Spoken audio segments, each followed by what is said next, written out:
It's gonna say you better work. Reset this. All right.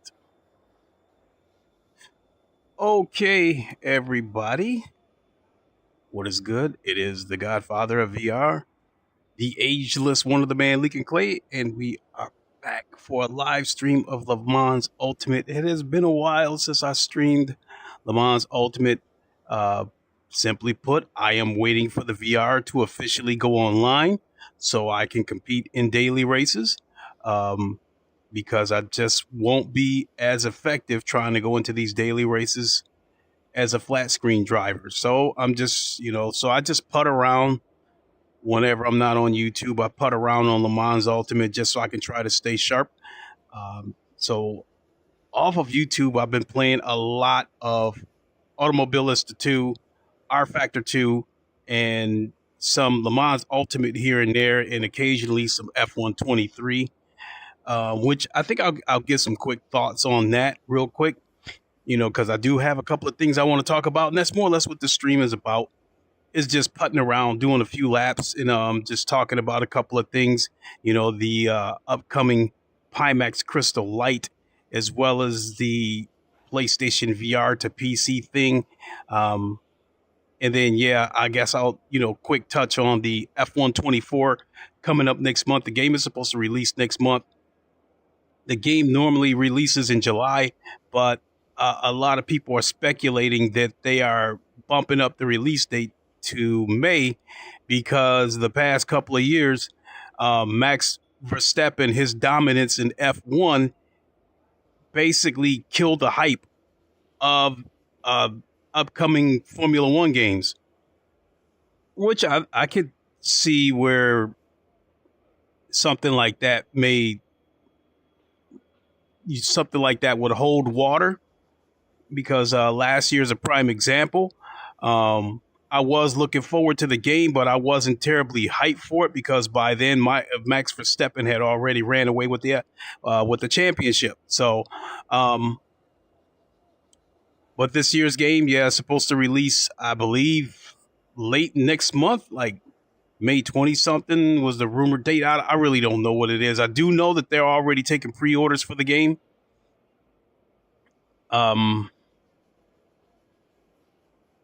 And they, I've seen a couple of videos talking about some new features. For me, since I just straight up race, I don't really get into the career mode, these challenges. I guess all I really do is single player races and some occasional ranked races.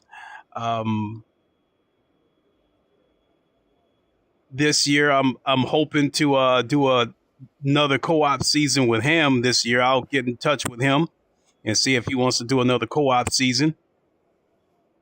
And I'll still do some single player races and hopefully decide to jump into some ranked daily races, because I think that as far as F1 goes, I think I'm a lot better now than I was a couple of years ago, because one of the reasons I struggled at F1 a couple of years ago is because I had ACC burned into my head. And that's quite the transition, jumping over from a GT3 car to a Formula car. Even if it's a video game. So, but now that I've got ACC out of my head and I'm more open to more of these sims, the transition is a little bit easier. So I can jump over to just about any sim, and after doing a few laps, I can get into a groove. Will I set laps that are fast enough to win races? Probably not, but I think I can set laps that would keep me in the middle of the pack. So, let me see here. That's in the way. Let's move that. Great. I just lost my mouse.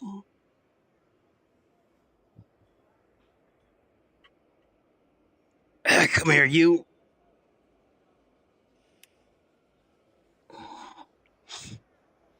So I'll do one or two laps on Circuit de la Sarthe just to break up this silence and this monotony sitting on the side here, and then I'll pull over and talk about the Pimax Crystal Light.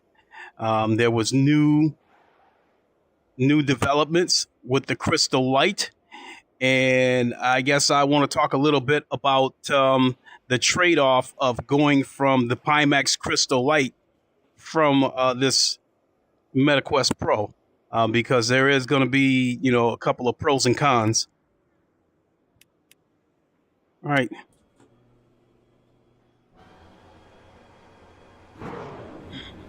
Okay, rolling start. The track temp is 75. The air temp is 75 Fahrenheit. P9. You know what? I'm going to have to turn that off. The pace car speed is 75 miles per hour.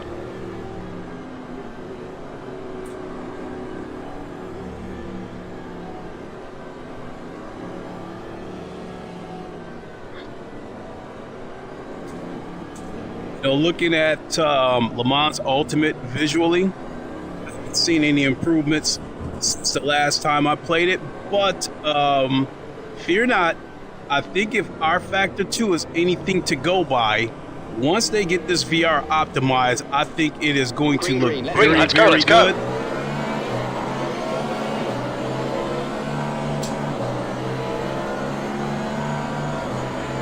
Oh, we got touched. Clear left. Clear left. Uh-oh. We're seeing some car. Clear left. Sector 1 is yellow. Clear left. It looks like Bamber has stacked it in Dunlop curve. When it comes to the hypercars, at least on this game, I prefer the Toyota because I still think it's one of the slickest looking cars, even though it's a few years old. Sector 1 is green. Fuck's sake. Link, shocking start. Come on, get it together.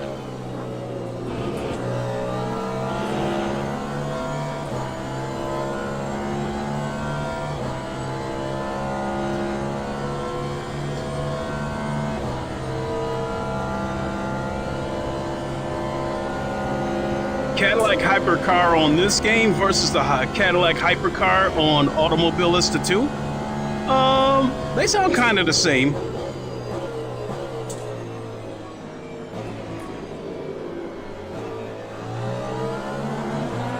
Clear left. Yellow flag in sector 2. We think it was Godlake Station chicane. Clear right.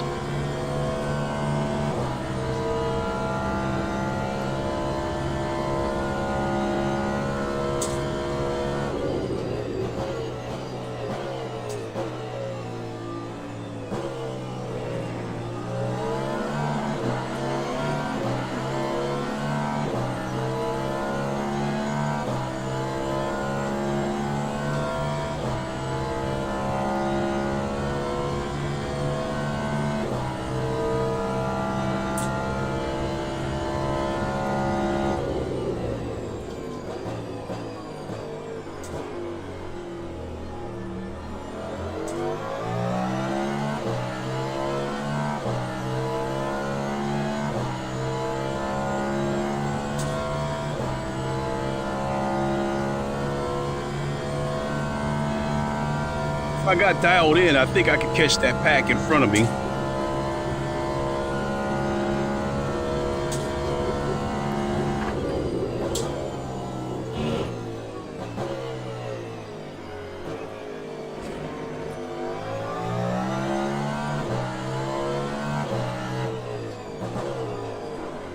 I'll say one thing about this game, Automobilista 2 for that matter, and R Factor 3 for that matter. All three of these games have taught me to be patient with the pedal, to finesse or feather the pedal.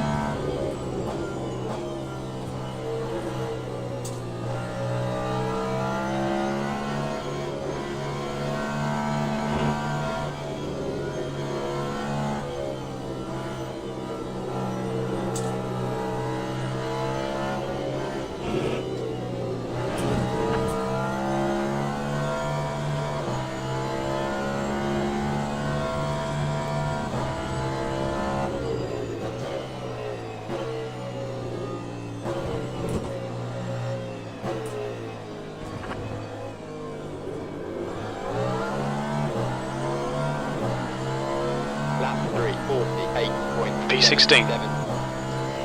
16 out of line. His I'm last in my own class.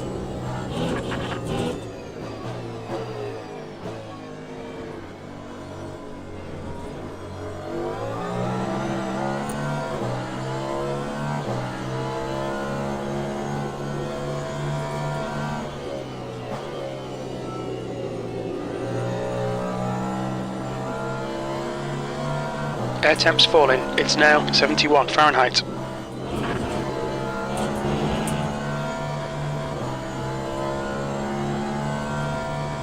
The gap to, or day, ahead is increasing. It's now 6.6 seconds.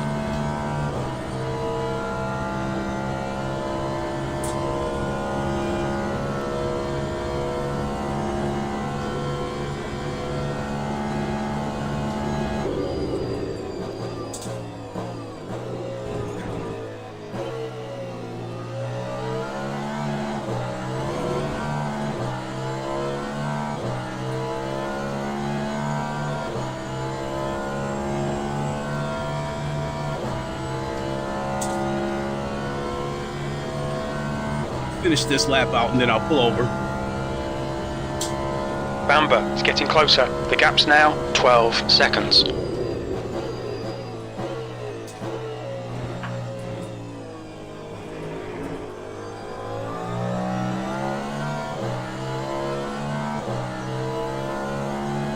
The track temperature is falling. It's now 85 Fahrenheit.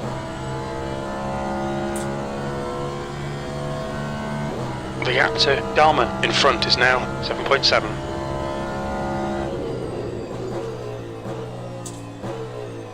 What? I'm going to pull over and check out something.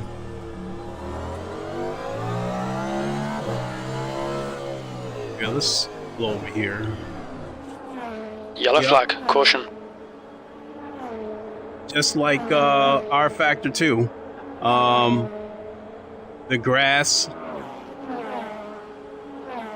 the dirt, all that stuff is just a carpet.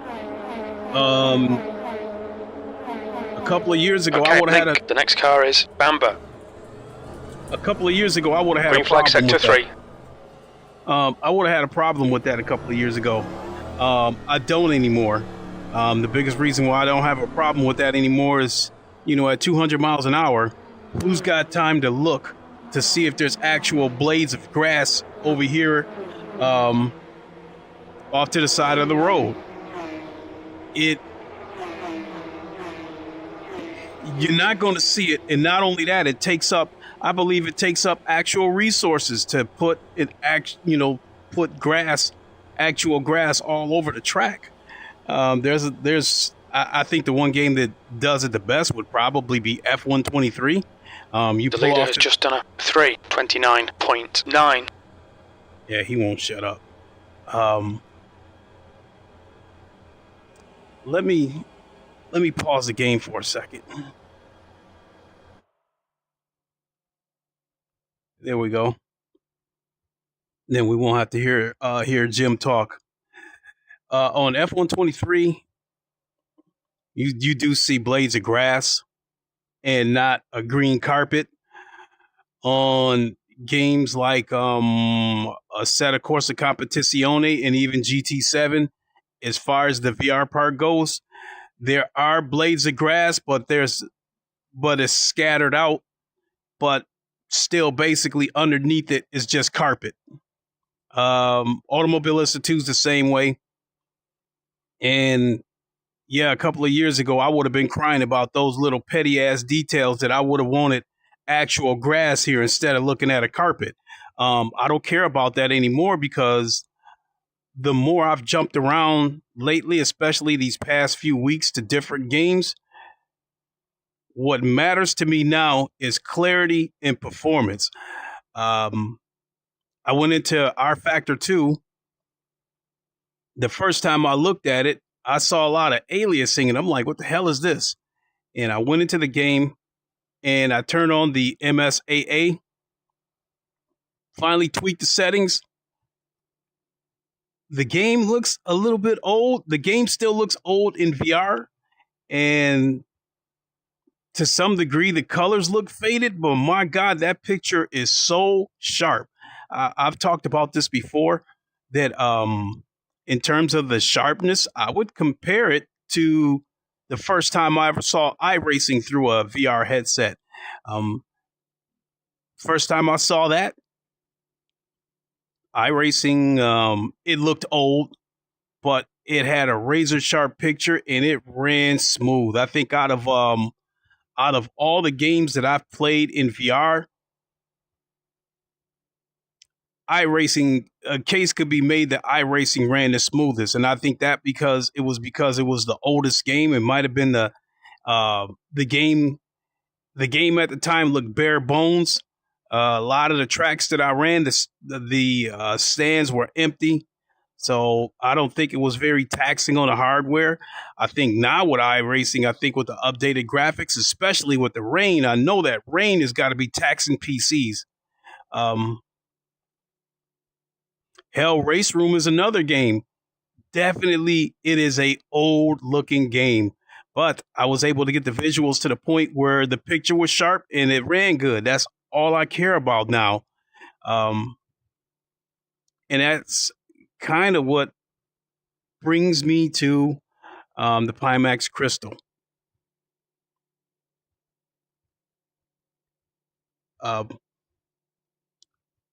So in my last stream, you guys saw that I pre-ordered the Pimax Crystal. Straight up, in terms of the visuals, I don't expect to get anything better than what I'm getting out of this Quest Pro, because the Quest Pro has vibrant colors, a very sharp picture. I think the pancake lenses are amazing because I get edge-to-edge clarity. The big problem that I have with the Quest Pro is the compression technique that's used, the compression decompression. It some people talk about the artifacting and what you might see around the edges. That's whatever. When I'm in a racing game, I like who's going to see, who's really going to be able to see artifacts when you're moving at 200 miles an hour.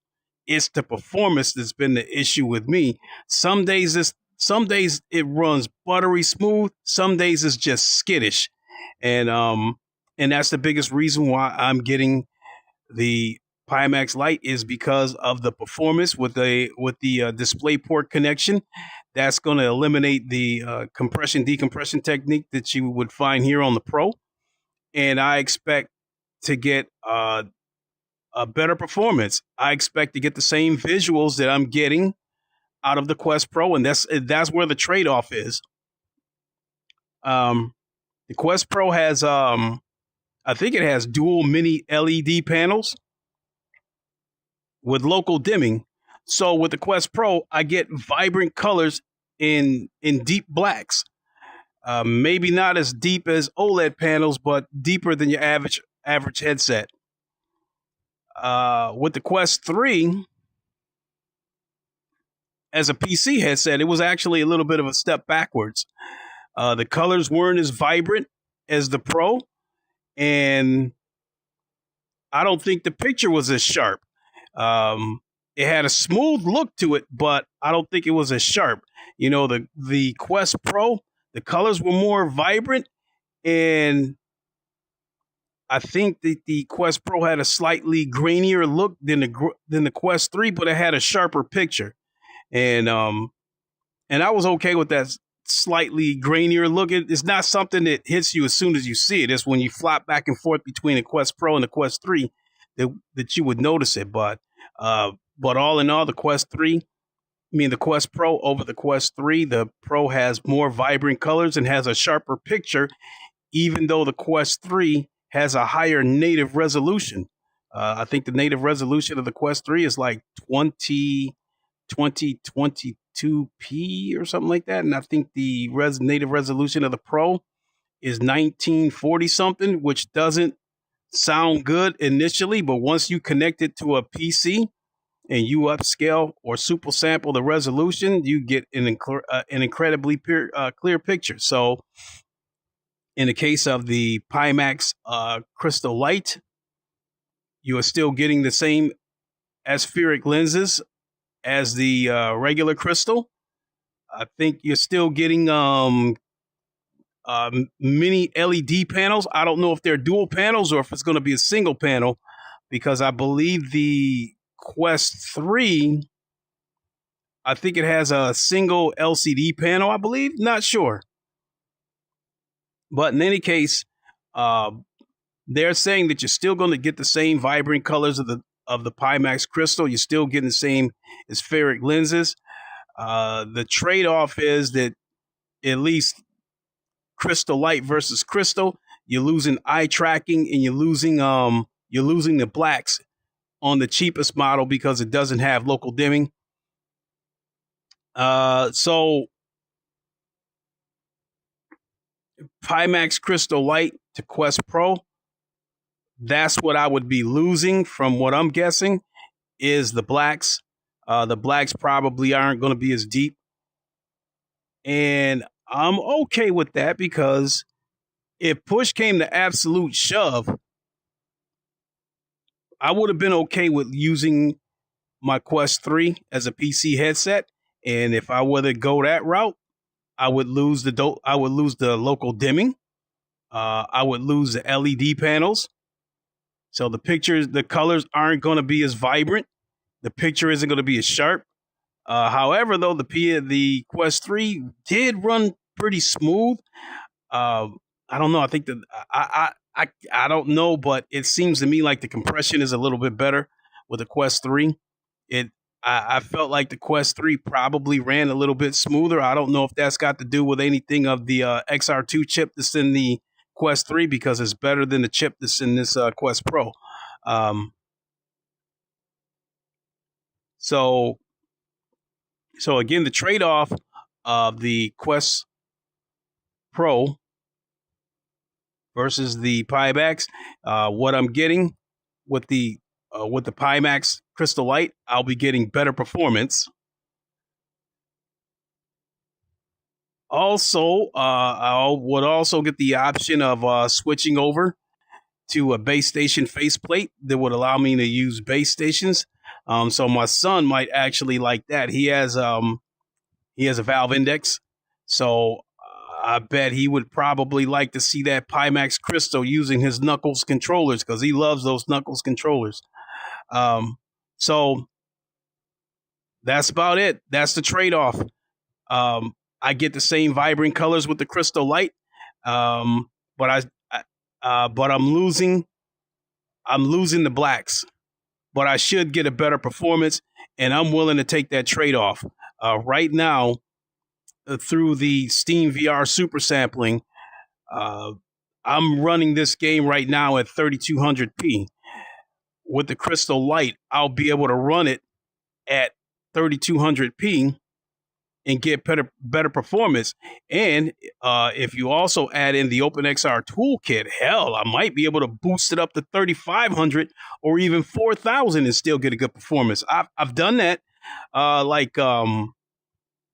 don't know what it is, but the Steam VR doesn't seem to be saving my settings sometimes. So every time I play a game, I have to double check the resolution of the Steam VR before I play the game.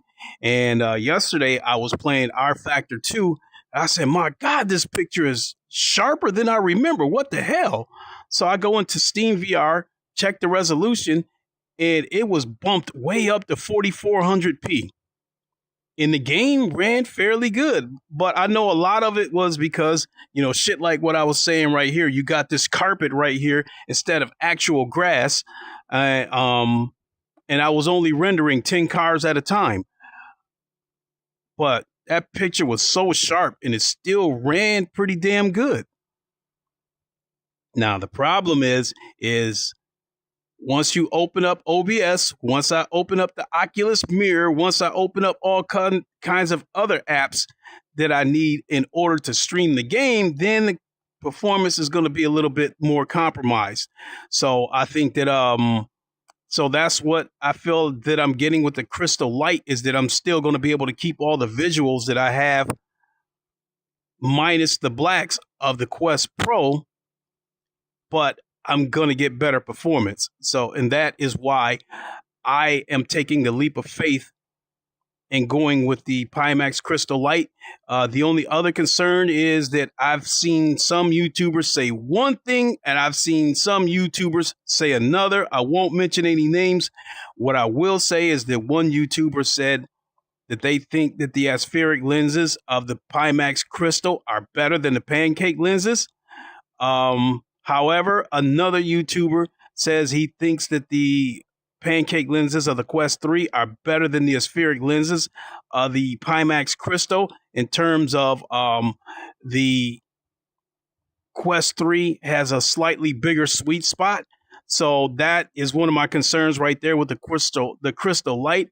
I don't want a situation of PSVR 2 or the Reverb G2 all over again where I have a super small sweet spot and everything outside of it is blurry. I pray to God that we don't have a situation like that.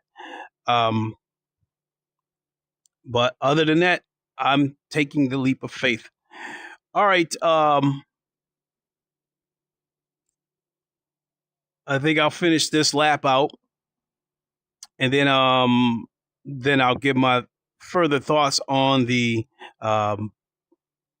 PSVR 2 to PC thing. It seems to be a couple of more developments with that.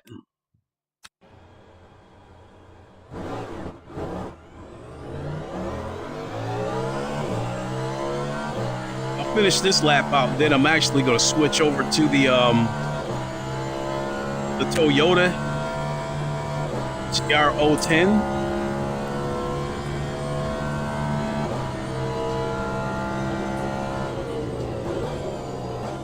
All things considered, this is running pretty good. And I don't know if I finished to say earlier about the optimization of the VR once this game is like out of early access. Temperature's decreasing. It's now 68 Fahrenheit.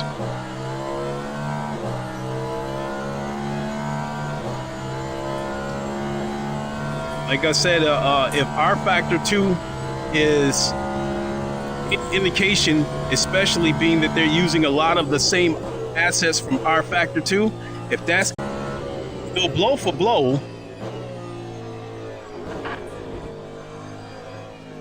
R Factor 2 compared to Automobilista 2 as far as the VR goes, in terms of the sharpness, basically it's pick one. Both of them are razor sharp.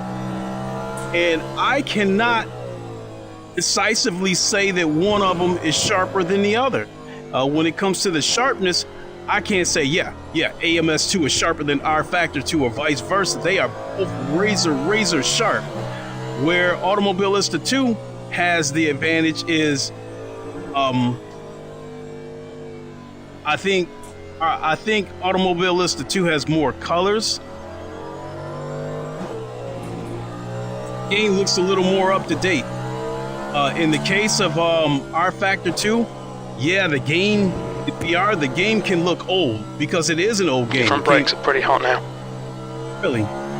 Because that game came out in 2013, so it can look old. But my God, does it run good in that sharp picture? I mean, I see an incredibly sharp picture with R Factor 2. I see minimal pop in. And it ran excellent.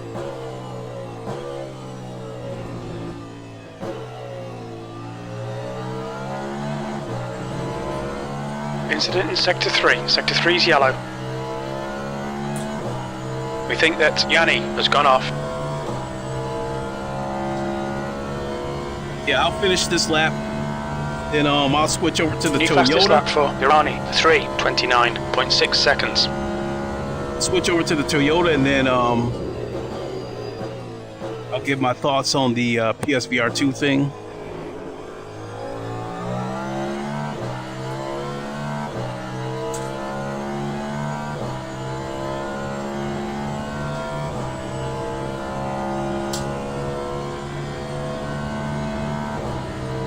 Fastest lap for Bamber, 3:29.5 seconds.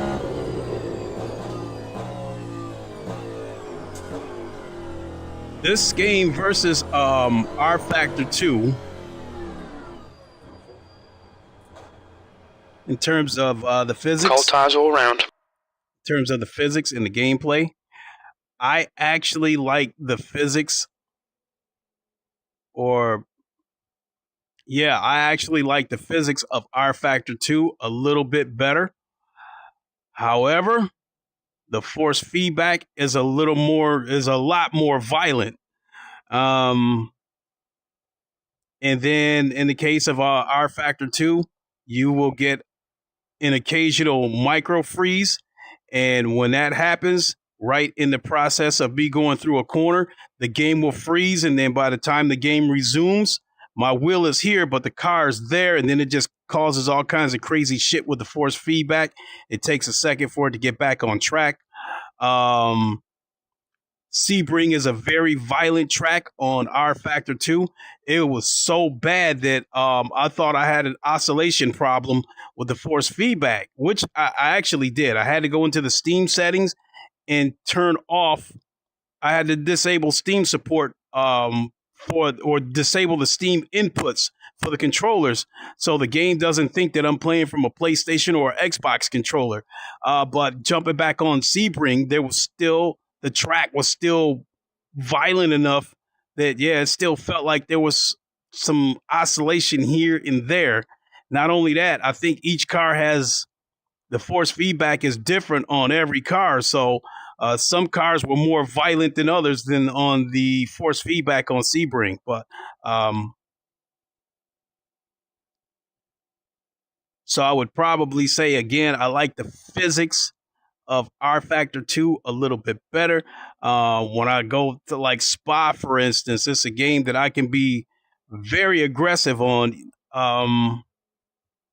which I can be aggressive on this game too, but I can be a little bit more aggressive on R Factor 2. But I do think the force feedback of Le Mans Ultimate is a little bit better, but both of them I feel have great force feedback. All right, let's go jump into the Toyota. See if we can hear that battery noise. Shit result, mate. Hard luck.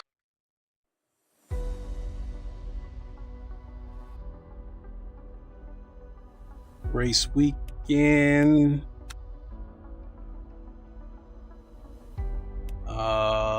This time let's try Spa.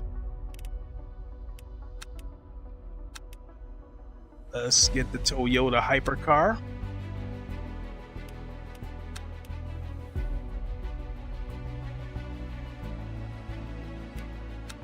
And let's race.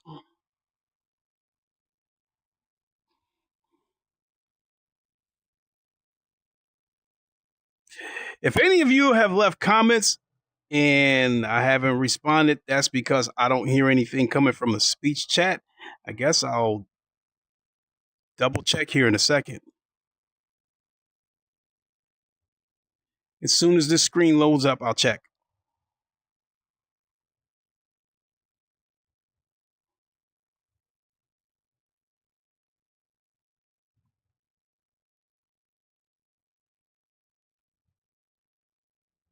We're at 69%. This game does take a little bit to load. I have this game on one of my SSDs. I actually think I might have put this game on an M.2 drive, and it still takes a few seconds to load.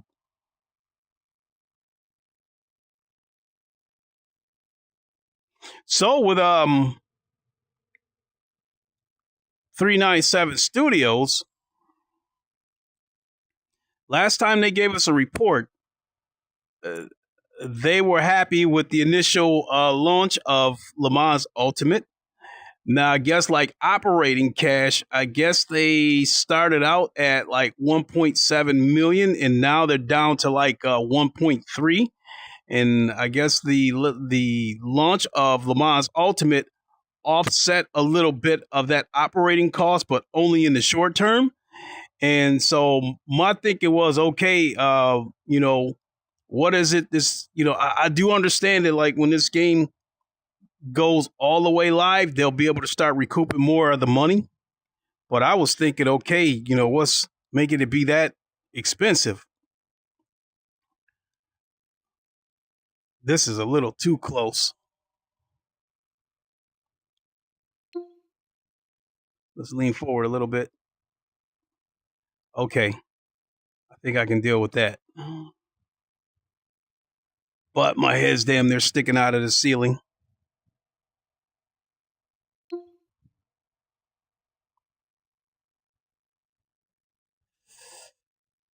I don't like it being that high, but I think that's I think that might be the actual height of a car. But that it's just not a lot of windshield to look through. So also I think with 397 Studios, something that I didn't take into consideration is that while they're still optimizing this game, they are also developing content for the 2024 season.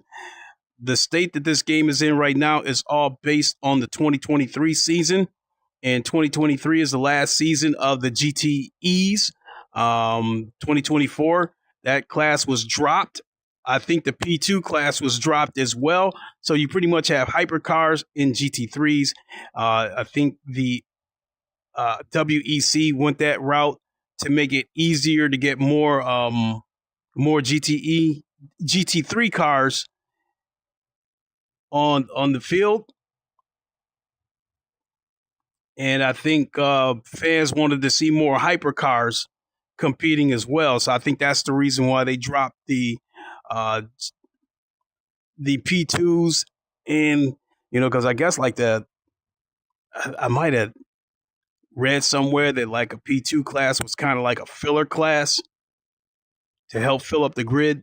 But now that they've got more participation from the hypercars and allowing GT3 cars in there, because I guess that'll make it easier to get onto the field because it costs less money to get a GT3 car on the field versus a GTE car. So there you have it. Now, as far as the GT3 class goes, there's some things that I'm looking forward to when they get the GT3 class on here, and there's some things that I'm not looking forward to.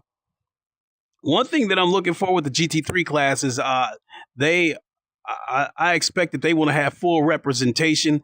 One track was dropped. I think I forgot the name of that damn track. I think the Brazilian track that was dropped, and Imola was added to this year's lineup as well as Quartar. Think that was added to the lineup. So previously it was 7 rounds. This year it's going to be 8 rounds. So they dropped one track and added 2. So we got 8 rounds this year for 2023. But as far as the GT3 class goes, one of the things that I am happy about is that we could see the Ford Mustang GT3 at some point on this game, as well as past cars. So I'd like to think that at some point we'll start seeing retro cars, the Group C cars of the past, you know, naturally, the Mazda 787B, the Sauber Mercedes, that kind of stuff. I would like to think that if this game has longevity, we'll see those cars at some point. Might be a year or two before we see it, but I think that's a strong possibility. Let me check the chat real quick and make sure I'm not missing anything.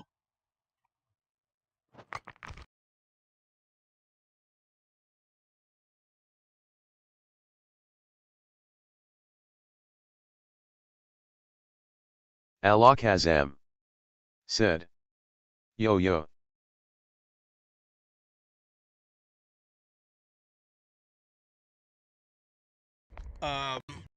Apologies, Alakazam.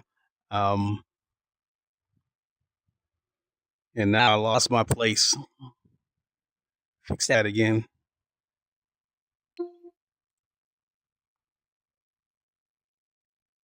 All right, we'll go with this.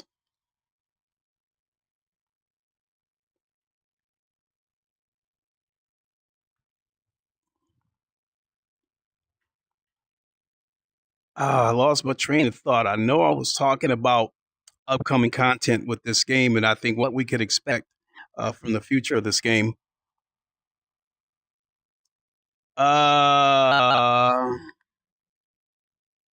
I think I could probably get into the PSVR 2 thing. I haven't really been keeping up, but it appears that leading up to the release of Ghost of Tsushima on PC, I guess you will be able to unlock trophies on the PC version of Ghost of Tsushima. I think you will be required to sign into your PSN account to do it. And that has... Great Tantrum said, "Hey buddy. Tantrum, how's it going?" I think that has led some people to speculate that maybe Sony is going to come out with a PC launcher. In the past, has even been speculated that maybe Sony would have its own PC storefront. I don't know if I see them doing that.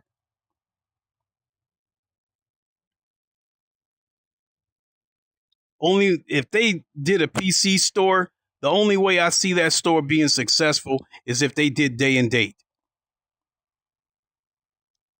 I don't think if they did a storefront and then, like, for instance, the upcoming Wolverine game is supposed to come out in 2025. PC people probably won't see it until 2026. If you're selling it on a PlayStation store by itself, I guess unless you make it exclusive to that store, I don't really see it selling if you can buy it off of Steam. Or shit, I don't know if Sony puts any of their games. Yeah, they do. I think they do put them on the Epic store. So unless they were to put up, create their own store and put these games exclusively on that store, I don't really see a Sony store having massive success. I'm sorry. One thing I will say that... Great Tantrum said, "If PSVR 2 works on PC, would you use it, or do you prefer a PC headset?" I prefer a PC headset, but I was actually going to get to that, Tantrum.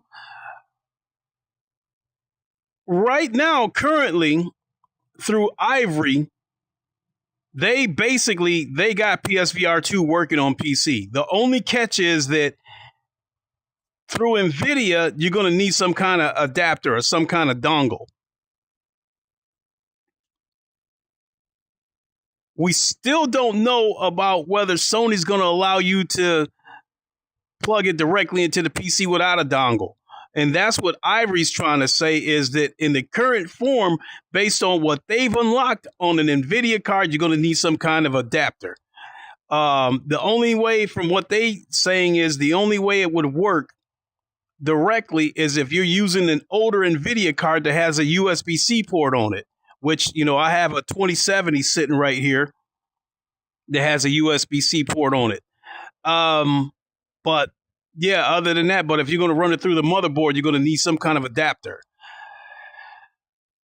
Well, I use it on PC. Yes, for about 5 minutes.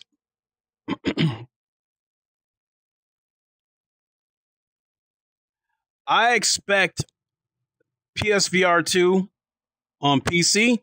I definitely expect it to look better than what you're seeing on PS5. It all depends on your PC. And being that I'm running a 4090, I expect PSVR 2 on PC to look noticeably better on my PC than what I would see on PS5.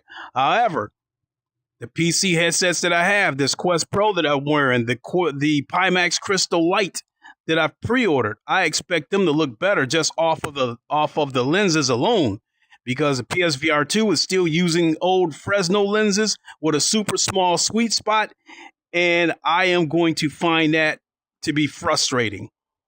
I am not going to like looking at a sweet spot that's about the size of my pupil, and then when I look outside of that sweet spot, everything's blurry, even if you're lucky enough to come across a game that has dynamic FOV.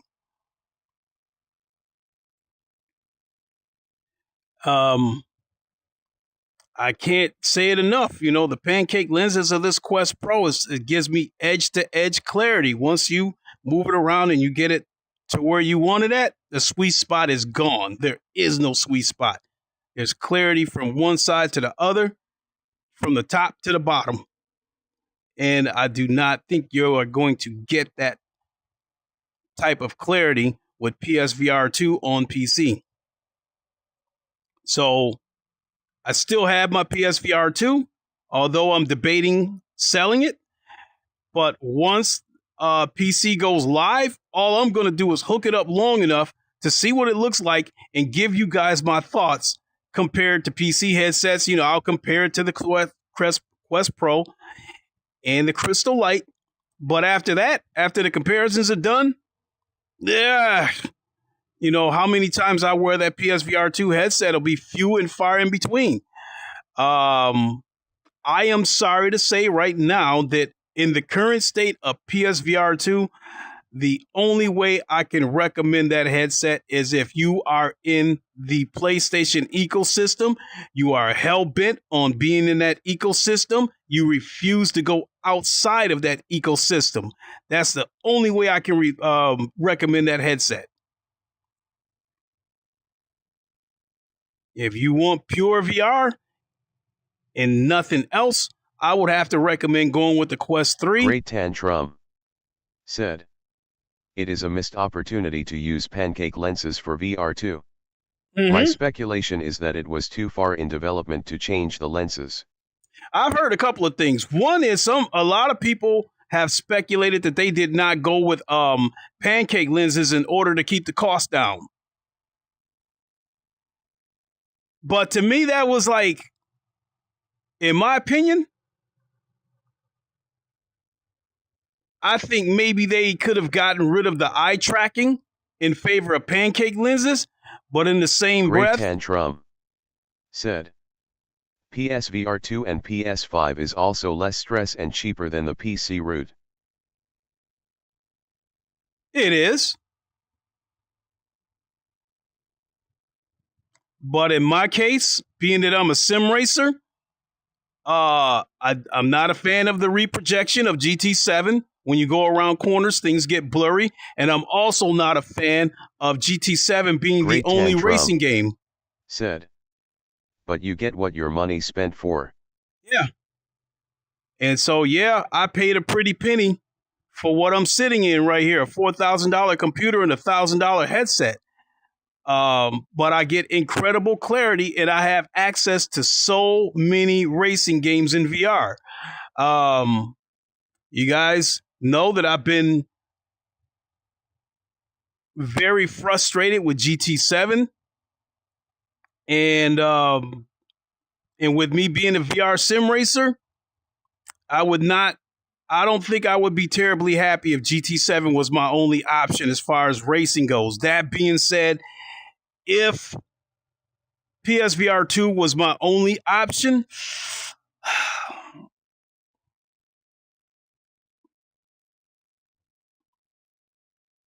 or I can put it this way, and I can tell you guys this for the 1,000th time, that I've got 3 PCs, and I got my PS5 and PSVR 2.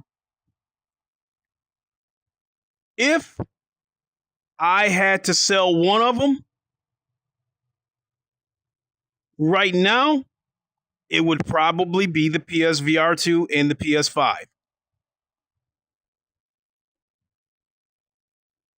That's how much use I am getting out of this headset that has reprojection that Great makes games Tantrum look blurry. Said, what I noticed about PSVR 2 games. We have one VR racing game and one arcade kart racing games. But tons of zombie and horror games. Yeah, that shit's gotten old. Now, as far as the kart games goes, now we open up that can of worms.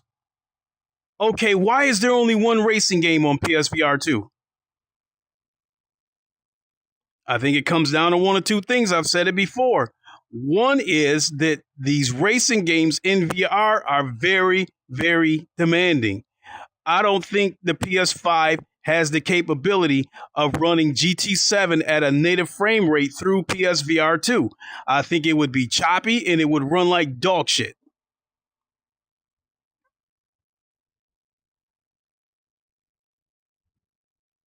Will the PS5 Pro be able to run it at a native frame rate and not compromise the graphics? That remains to be seen. But PS5 right now, no. The only way that game is going to run good is with the reprojection, and sadly, reprojection equals blur.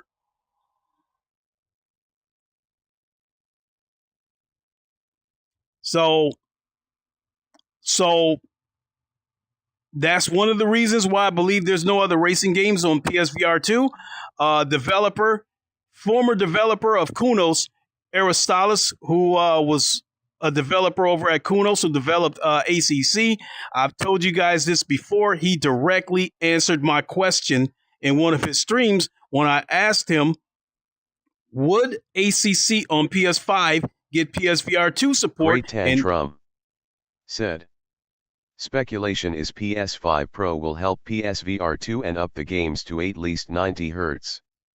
Great Tantrum said, but we have no idea what to expect right now. The problem, well, first of all, like all this speculation about the specs of PS5 Pro, I don't know. One of the things that I find concerning about these so-called specs of the PS5 Pro is that they're saying that it's using the same CPU. Well, I think Digital Foundry said that, and it's only going to deliver about 10% more compute power. I find that concerning because you might have a situation where a game like GT7 still may be reprojected. I would be fuming if I was to buy a PS5 Pro and I jump into GT7 and it's still reprojected and I'm still seeing blur.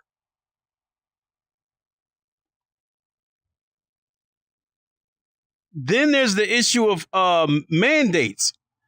We could have a situation where a PS5 Pro might be capable of running one game at 120 frames per second, but the PS5 can only run it at 60. Sony may tell developers that the game's got to run at 60 frames per second on the PS5 Pro as well, because they did it with the PS4 Pro. There were games on the PS4 Pro that could have run at 60 frames per second, but because of the mandate, they had to run it at 30 because the PS4 Pro was incapable of running the game at 60 frames per second. So the frame rates between the two consoles had to match. That is another reason why I am apprehensive about getting a PS5 Pro. For me, everything falls into place for me not to get a PS5 Pro. I'm concerned about the mandates. GT7 was the only reason that I got PS5 and PSVR 2 in the first place. I'm not happy with the game. I don't know if I'll ever go back to the game. Therefore, I don't know if there's any point in me buying a PS5 Pro.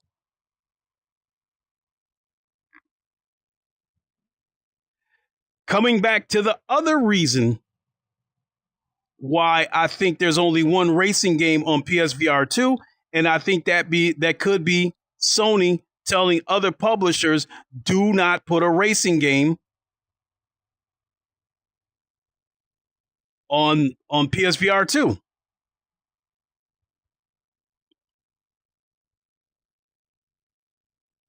I think with the original PSVR, besides GT7 and Drive Club, which were PlayStation exclusives, the Great only... Tantrum said, the CPU is already powerful. The graphics department is a big upgrade. Speculation again is that it can do ray tracing at 3 to 4 times faster. Sony said 4K 60 FPS enhancement stamp. We'll see. I'm not terribly like ray tracing is cool. Like when my son comes over on the weekend, he likes to see ray tracing games, but only for like 5 minutes. He wants to show me the reflections, and then he'll turn it off so he can get back to having a better frame rate.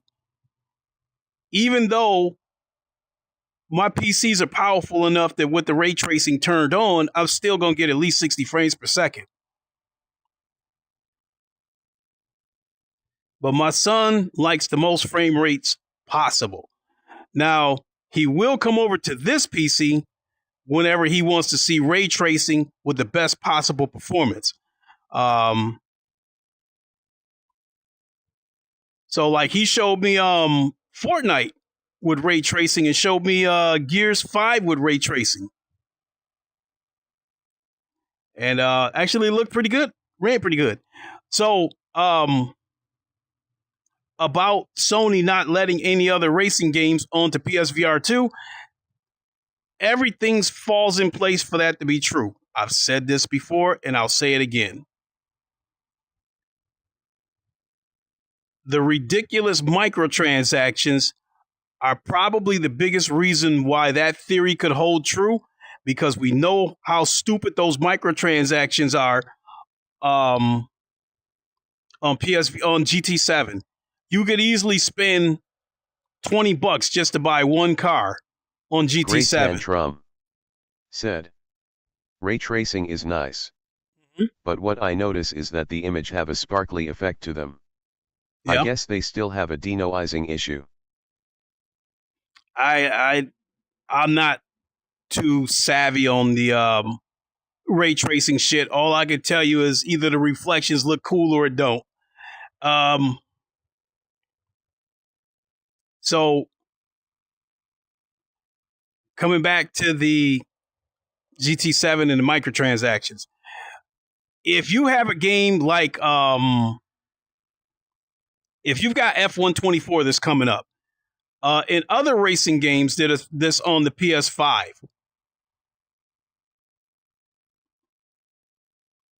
they may have their own set of microtransactions too.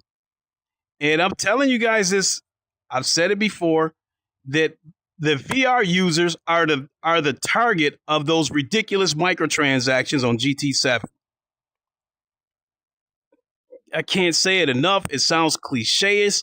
It's repetitive, but I'm going to say it again. Driving in VR is immersive. It's amazing. It's a dream come true. Sitting here in this car right here, what are the chances that I would sit in one of these cars in real life? There's got to be people on PSVR 2 that dream of sitting in a Ferrari or a Bugatti or something like that. And because, you know, there's people on GT7 that just collect cars and screenshot it and post it on Twitter and shit. Now you take that experience to the next level with PSVR 2. Now you actually sitting inside that car. You don't get that kind of immersion driving a Bugatti looking through a TV screen. Yeah, you driving that Bugatti through PSVR 2, you actually sitting in the car. You get to look around inside that car and see what an actual owner of that car sees. And then if you're a car collector, you feel like the car belongs to you more if you can actually sit in it and drive it. All that being said, okay, this Bugatti costs $4 million. Man, I want to drive that Bugatti in VR. So I spent $20 in real money and buy that Bugatti. Well, next week, they add a Koenigsegg to it. That Koenigsegg costs $6 million in credits. So now I spend $30 in real money to drive that car, and so on and so on and so on. If there's other racing games on PS5 in VR that comes with their own set of microtransactions, you're gonna spend money on those games as well, and that money's gonna get spread out to the other games. Therefore, GT7 would not be able to maximize the potential of it.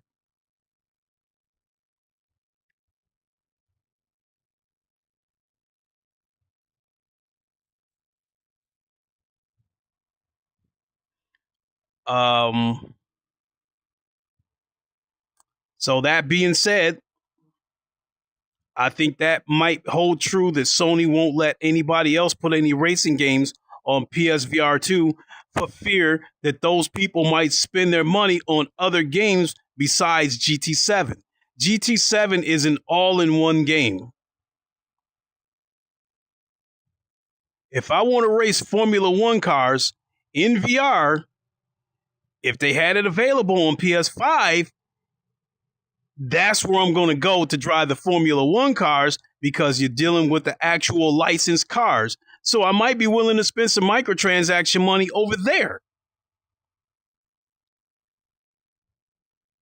ACC, if it was powerful enough to run on PSVR 2, and you're a lover of GT3 and GT4 cars, whatever microtransactions or DLC is over there, you might spend your money over there, because it is they have the SRO license.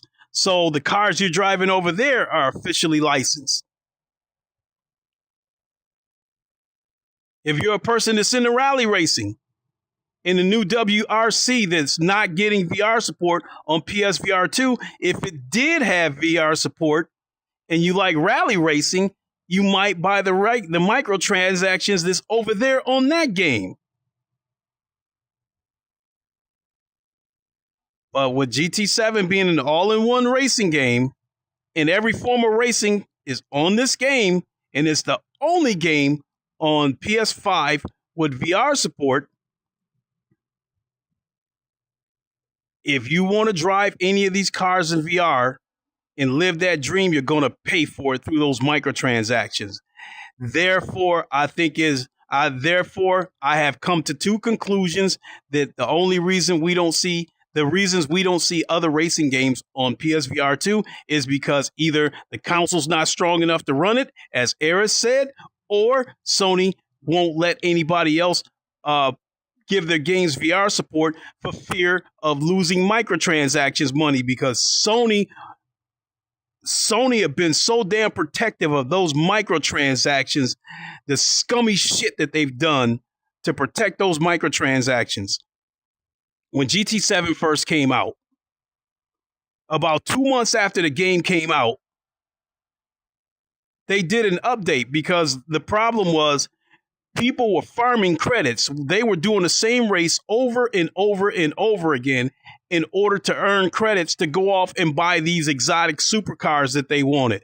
Well, if you're doing that, you're not buying microtransactions. So what Sony did was they tried to do an update to stop the farming, and they ended up taking the game offline for 36 hours.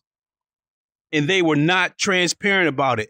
They wouldn't communicate with anybody about it. They wouldn't tell anybody why the shit went offline during the 36 hours that it was down. Sony didn't give anybody any kind of timetable when it might be back up.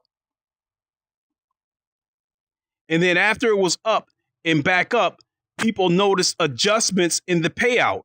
There were lower payouts for finishing races. You might have finished the race and got $50,000 for that race. Now you're getting $40,000. Because they were trying to skim the payouts they were trying to stop the farming, and they were trying to reduce the payouts to force you towards the microtransactions. Sony is about games as a service lately. Sony has become about as scummy as Microsoft. So anyway, you know what it took for Sony to give us transparency with that shit when GT7 went down for 36 hours? The big YouTubers came together and they all threatened to go to other racing games. They threatened to go to ACC on PS5. They threatened to go to iRacing. They threatened to go to ACC on PC. Then Sony came out with a statement and said that they noticed irregularities in payouts and they tried to fix that, and it ended up crashing the servers for 36 hours or something, like some bullshit like that. Some bullshit excuse that they gave everybody. And as an apology, they gave everybody 1 million credits. We would have never gotten that if the big YouTubers had not come together and threatened to walk away from GT7. When you have big YouTubers like Super GT that's got damn near a million subs, and Jimmy Broadbent and shit like that, when you got dudes like that threatening to go to another sim and they take their user base with them, Sony could easily lose 2 million people. You lose that kind of user base, you're going to lose a big chunk of your user base. Racing is niche.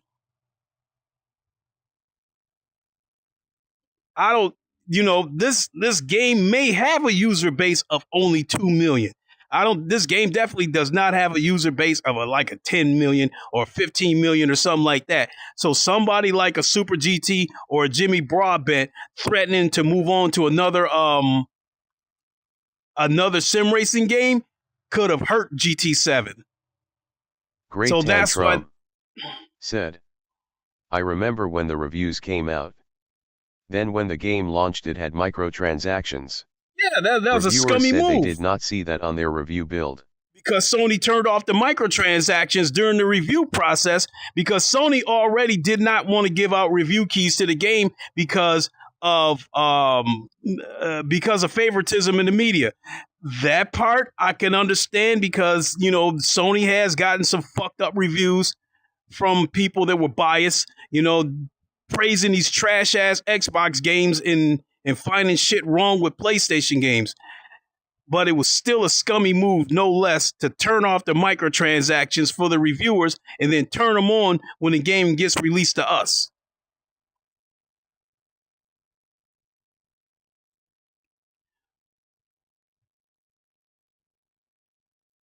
So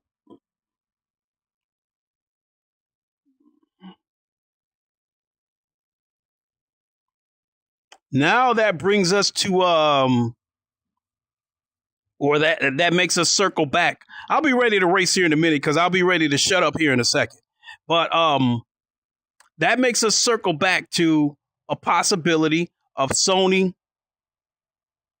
coming out with a PC launcher. If they come out with a PC launcher, I think there's a 99% chance that GT7 goes to PC. I personally think that GT7 has gone as far as it can go on PS5.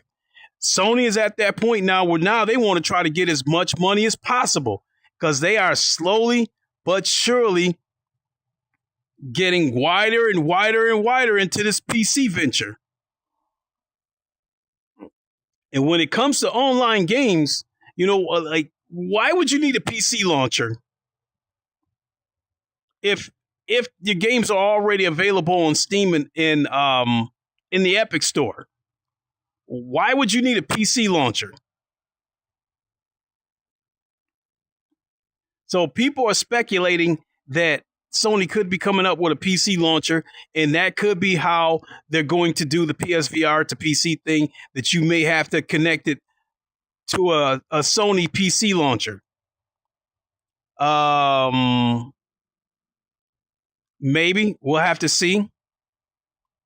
But my point is that if Sony comes out with a PC launcher, in my opinion, I think that is the icing on the cake that GT7 will come to PC, because when you stop and think about it, Sony does not have that many online games. You got GT7, you got Helldivers, which is available on PlayStation and PC, and then I forgot the name of that something all-star game where you're driving around in cars and it's a lot like Rocket League. That wasn't a PlayStation exclusive. It's a free-to-play game. But the way Sony marketed the game, they marketed the game as if you can get this game free through PlayStation Plus. That game is free, period.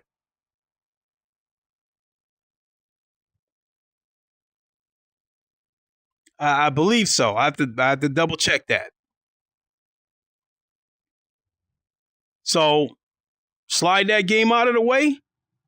And really, what have you got from Sony for multiplayer? You got GT7 and you got Helldivers.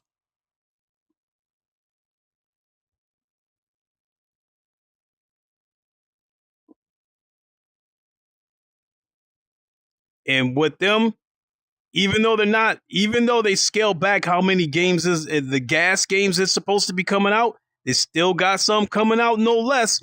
So if you plan on coming out with a PC launcher to give players, options to optimize, to pick their own settings, whatever the case may be, I still think that's a huge sign that GT7 is going to come to PC. It's been rumored before, and I can tell you that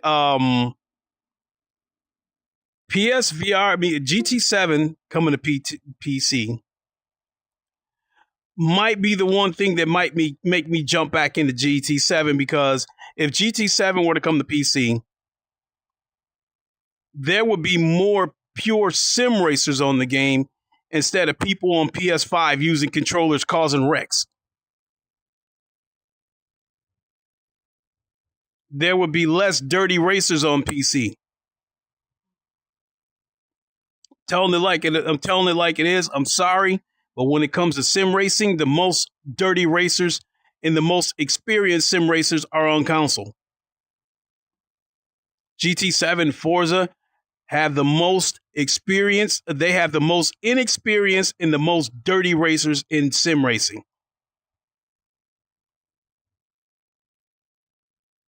Watch this esports shit that they do, or these ACC special events, these 12-hour races and shit like that.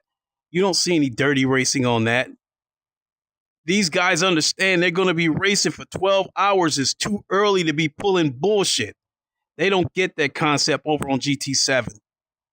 All they know is that you're in front of me. I'm trying to get past you. When we get to this corner, I'm going to knock you off the track.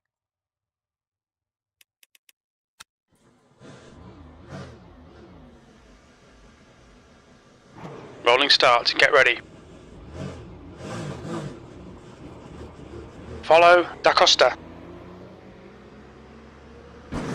P3. The track temp is 58. The air temp is 50 Fahrenheit.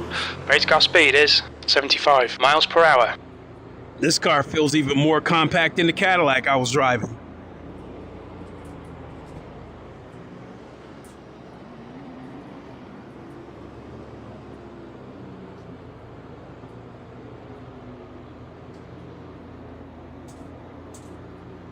So much that I got leaned forward to be able to get a clean view. Green.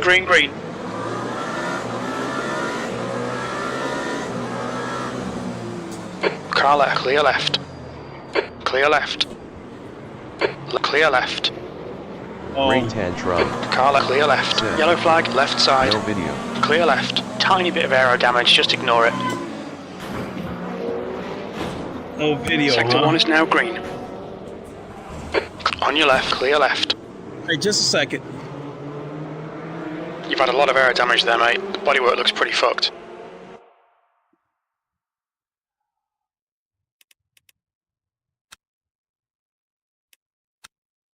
All right, 1 second here.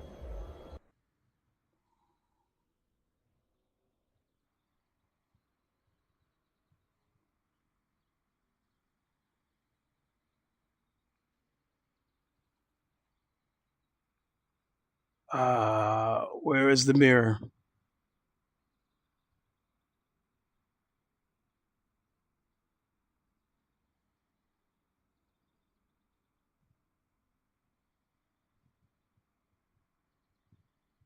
Okay. Hopefully you got video now. That's another thing that I'm tired of all these different layers of shit, because I'm using the Oculus mirror and all these different apps that I got open. So let me see, Le Mans Ultimate, Steam VR. I've got 1, 2, 3, 4, 5, 6, 7, 8 apps open. I've got the game itself, Le Mans Ultimate. Steam VR is open. Crew Chief is open. Steam itself is open.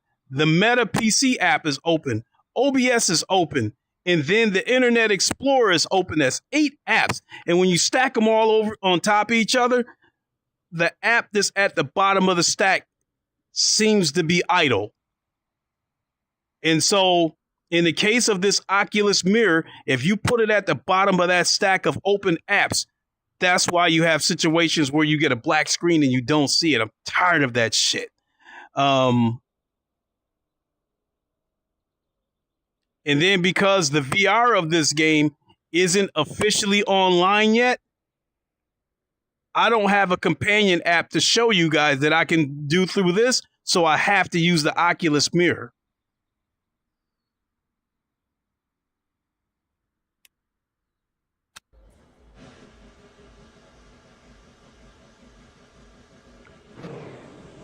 So let's see if that works. This is a rolling start. Stay behind Da Costa. So, just a minute Catch here. up to Da Costa. The pace car speed is 75 miles per hour.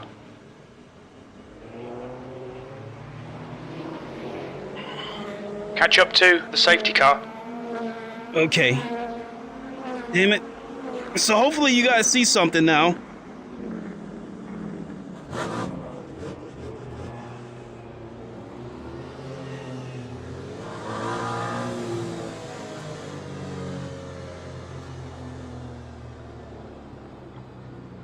And then all those apps stacked on top of each other. The Internet Explorer, I also have speech chat open. So sometimes out of all those apps that I just explained, if the Internet Explorer is at the bottom, then sometimes the speech chat doesn't work.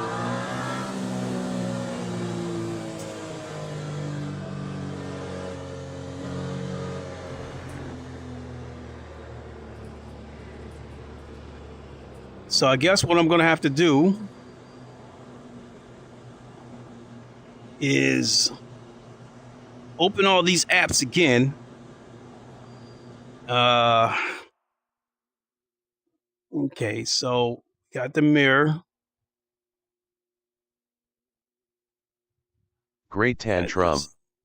Said. I can see now. Yes, it's a damn headache.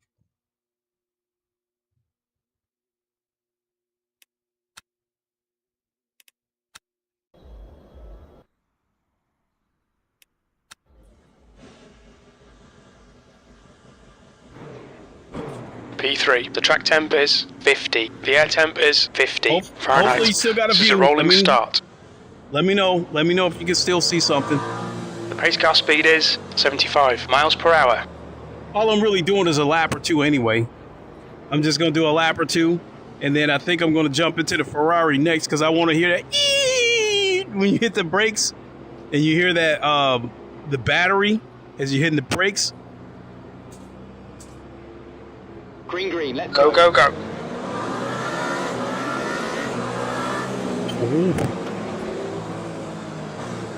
Car clear left, 3 wide, clear all round. Damn it. Yellow flag, watch out. Said. Clear left. Still good. It looks like it could have spun off. Right side's clear. That's barely a scratch, just ignore it. Sector 1 is clear.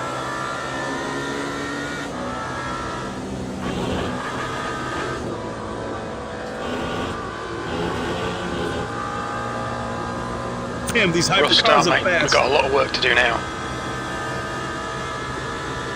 Sector 1, yellow flag. Oh, shit. We can see has stacked it. Clear right.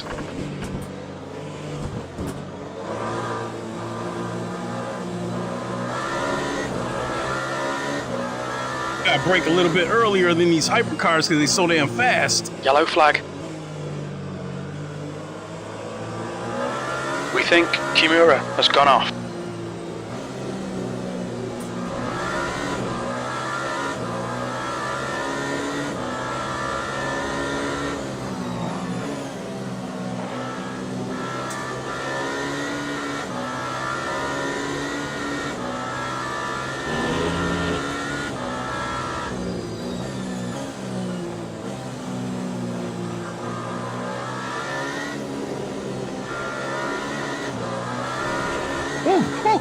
woo, woo. Great Tantrum said, I always say, play on the system that have the games you want to play. Go PC if that is where The bodywork's in pretty bad shape. We might need to fix that. I just lost my wing. There it is right there on the ground. And then you see this left fender all a little bit dented up. Yeah, I just lost my wing. Little bit of damage. Oh shit. Yeah, you can definitely see the damage. And you can see me turning the wheels.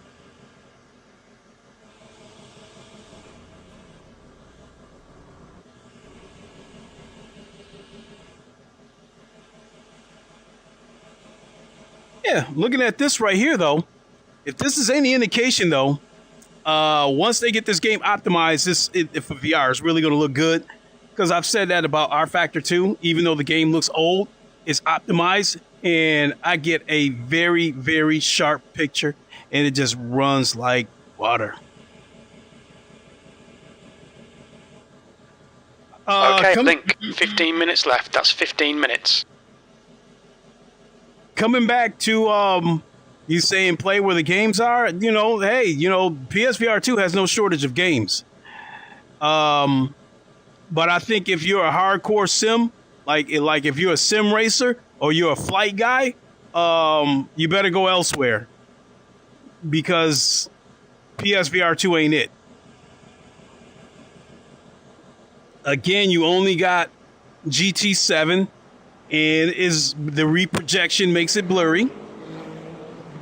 And then as far as flight game goes, for one game that I thought was really going to help PSVR 2, with Project Wingman, that was a fucking scam. Like the PC people got the full game, but PSVR 2 people only got 3 missions.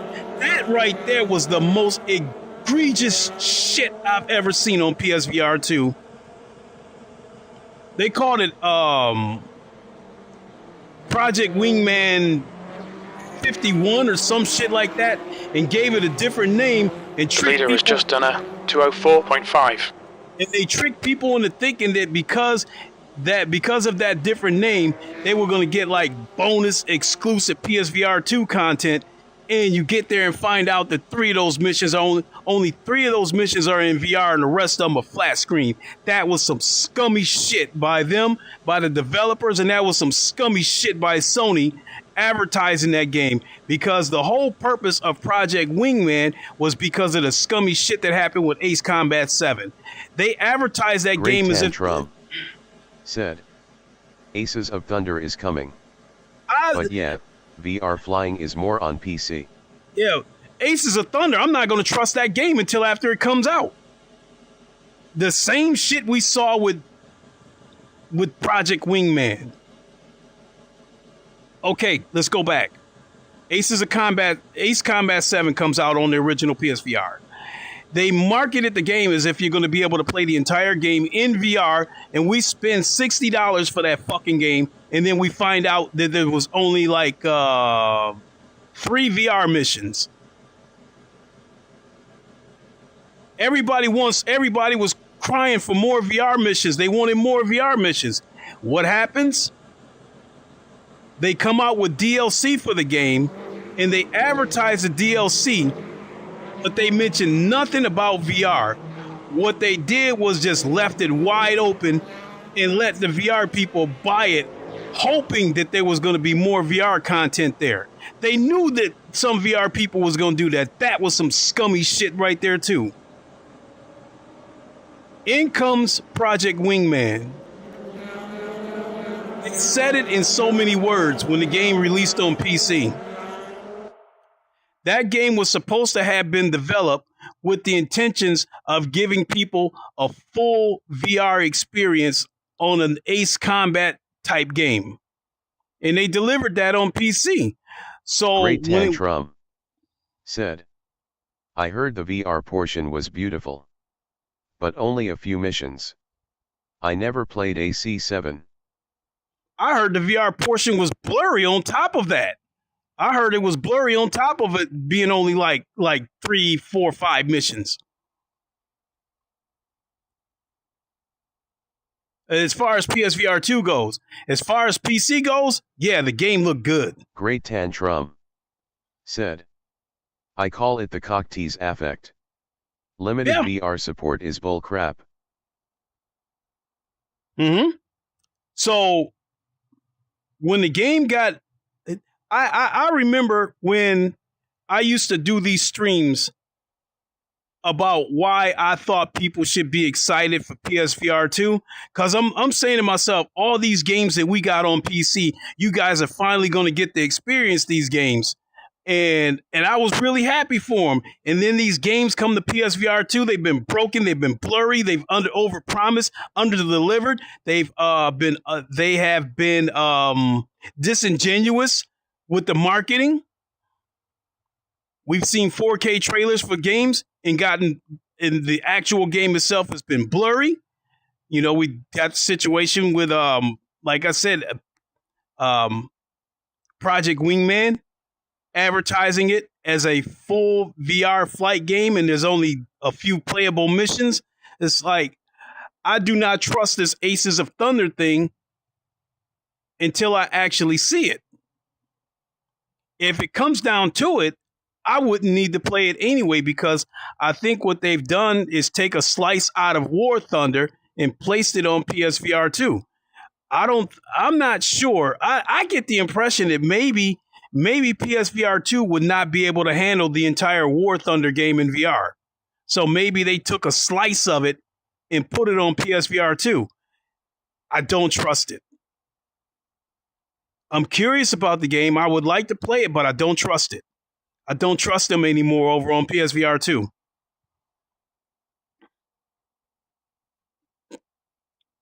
That's another reason why it's hard for me to recommend. That's another reason why it's hard for me to recommend it. Recommend PSVR 2 is because every game that comes out, we don't know what the caveat is going to be. We don't know if the caveat is going to be reprojection, drop frames. Great Tantrum said, Aces of Thunder is on PC as War Thunder. Right. The PC version is full VR, I think. Yeah, I took a look at War Thunder a couple of weeks ago. It's a free-to-play game. And I took a look at it, you know, like, because I saw Gamertag's video where he played a little bit of it. So I was like, the shit been sitting in my library for a couple of years and I just never played it. I finally got around to trying it and it was okay. Free-to-play game. I didn't have to pay for shit. I just booted it up for a second.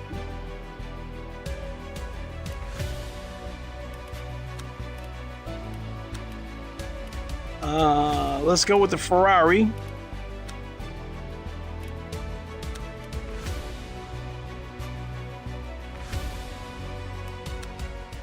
Okay, we're booting up.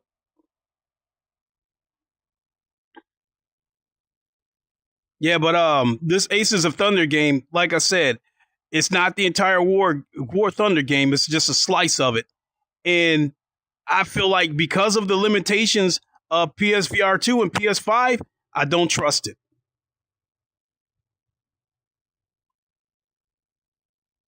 I think PSVR 2 and PS5 has enough power to run rinky-dink games or puzzle games that are not demanding. So, like, okay, Red Matter 2, for instance.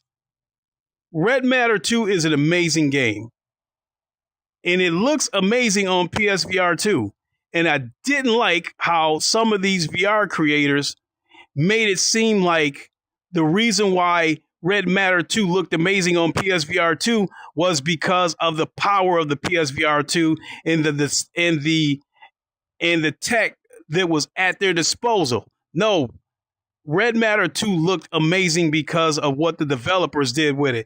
They made that game look amazing on all formats. I mean, it doesn't matter. You could play Red Matter 2 on a mobile phone and it looked amazing. It would look amazing.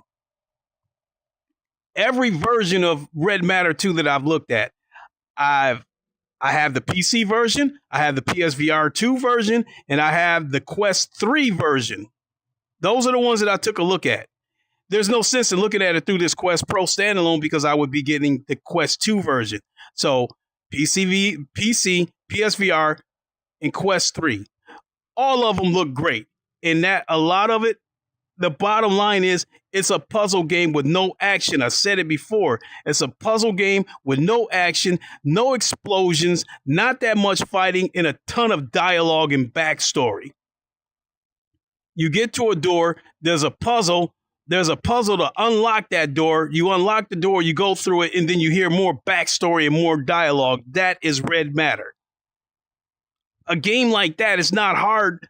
Well, I'm not going to say it's not hard, but I can see where the game is going to look good on any format. So I didn't like how people were actually talking about. Some people even went as far as try to say that the PSVR 2 version of Red Matter looked better than PC. Get the fuck out of here with that. I'm calling it out. No, it did not. Especially for me. The pancake lenses of this Quest Pro put it over the top. All of them look good, but you could definitely see that PC looks noticeably better than the PSVR 2 version. So I went off the tracks. I took a long time to get my point out, but the point is that built from the ground up, rinky-dink games they're gonna look and run good on PSVR 2. Some of them will have a native frame rate.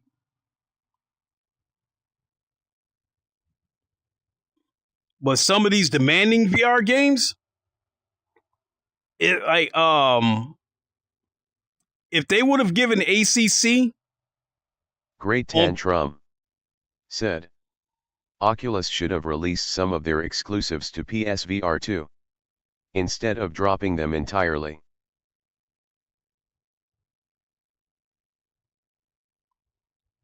They kind of did. I mean, PSVR 2 did get Star Wars Tales from the Galaxy's Edge, and they also got Vader Immortal.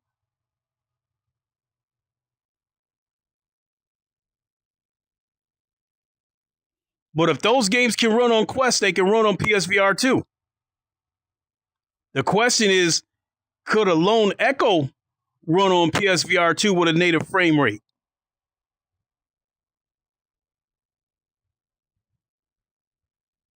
Could Stormland run on PSVR 2 with a native frame rate?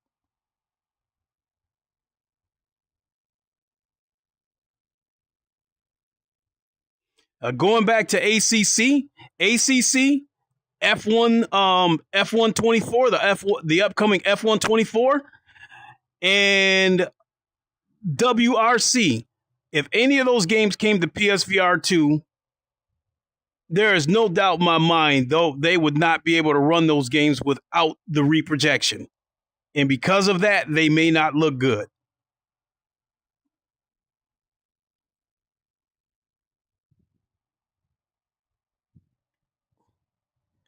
All right, let's do a lap or two.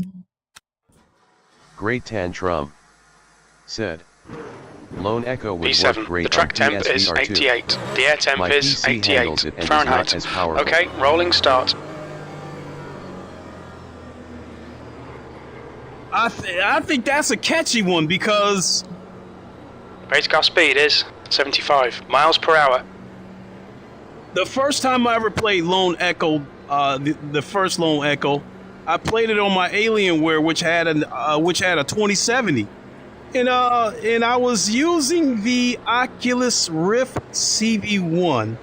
I thought it looked pretty good. It ran good. Now the Oculus Rift CV1 did have some blur around the outside, just like the original PSVR, but Green, let's go. it wasn't as much.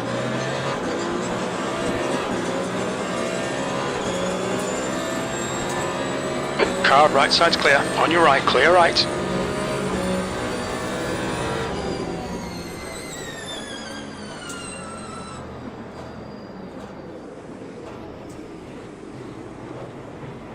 Come right side's clear.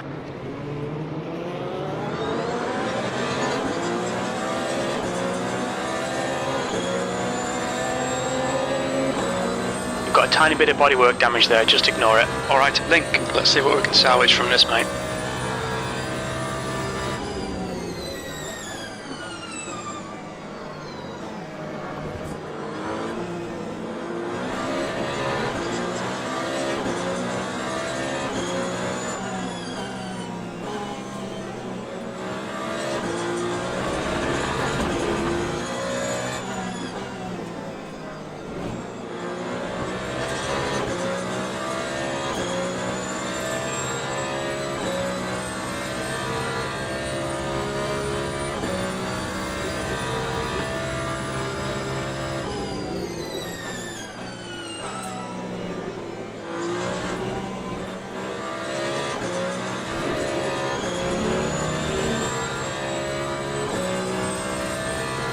That's cool how you can see the wheels right there.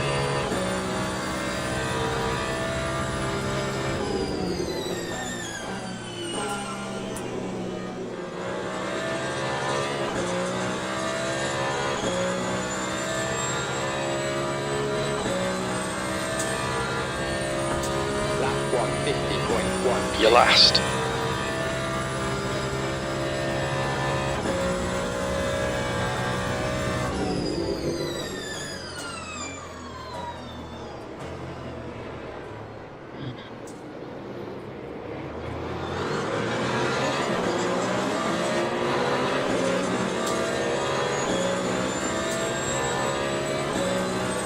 Oh, that steering stiffens up when you go around corners, and I mean it stiffens up.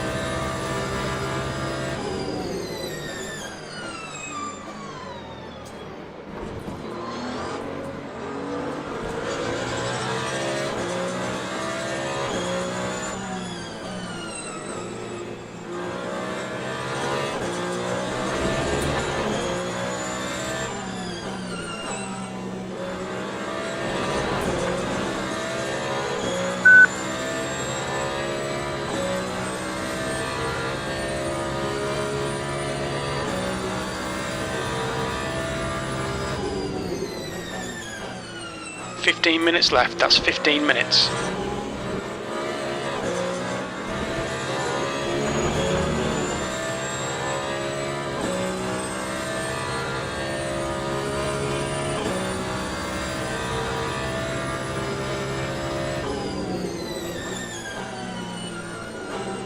The leader's just done a 137.2.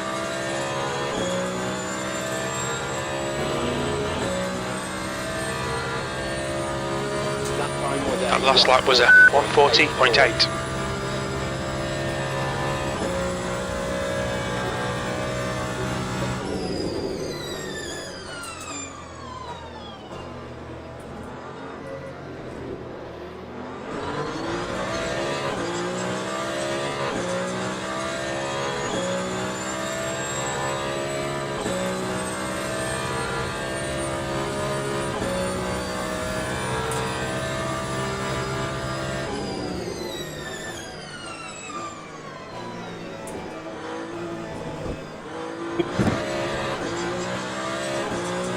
That sausage.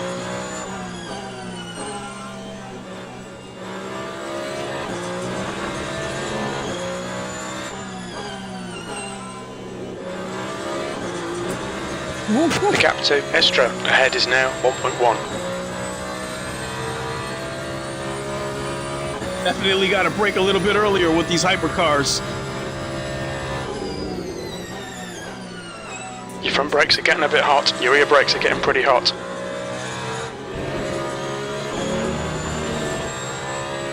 The GTEs, I can brake at 100 meters, but these hypers, I got to brake at 150. That's a new fastest lap for Dumar, 136.8.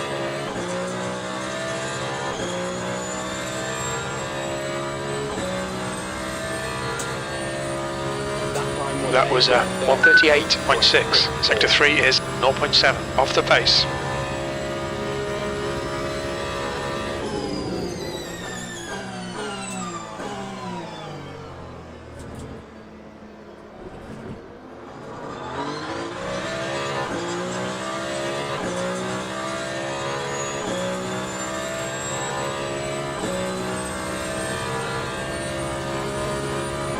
control effects feel pretty good.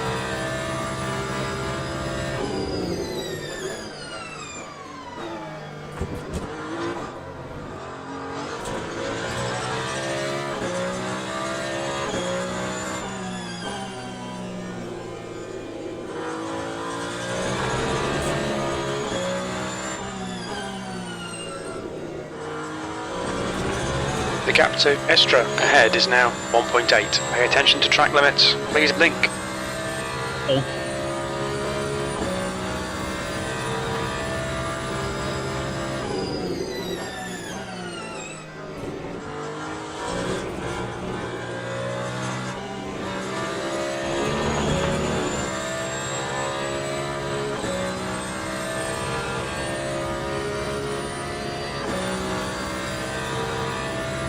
Fastest lap for Dumas, 136.7. Pimax Crystal Light has two versions.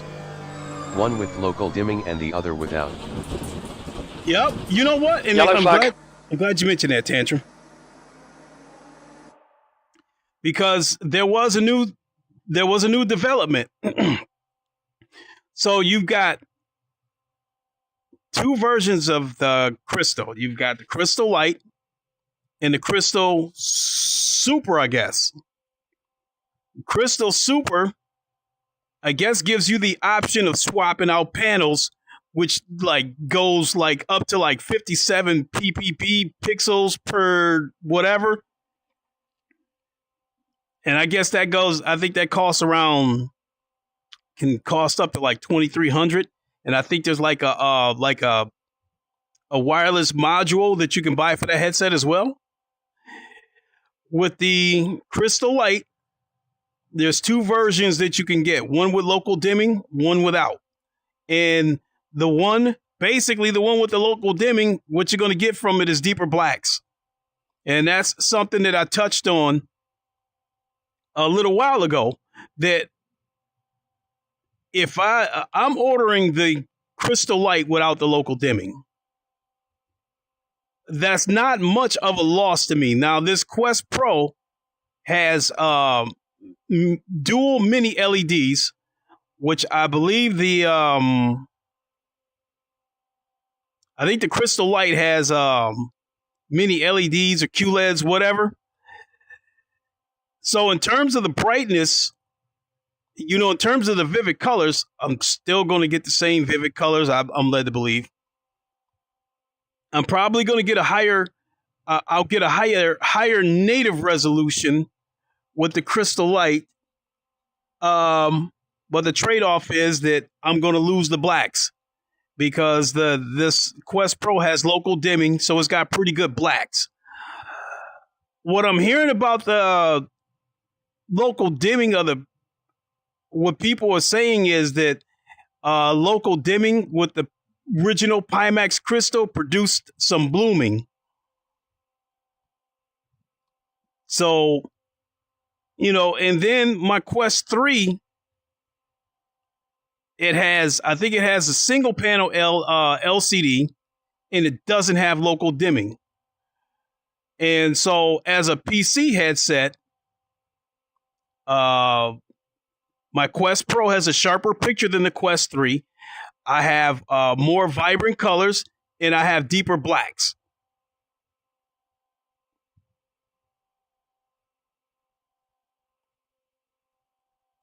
The trade-off was that the Quest Pro, being that it was sharper, it seemed like it had a slightly grainier picture, whereas the Quest 3 had a little bit of a more smoother look to it. This is as a PC headset. The Quest 3 has a higher native resolution. So now coming back to the Crystal Light, they are now offering the option of purchasing the Crystal Light with local dimming, but without the controllers, for $799, which is $100 more.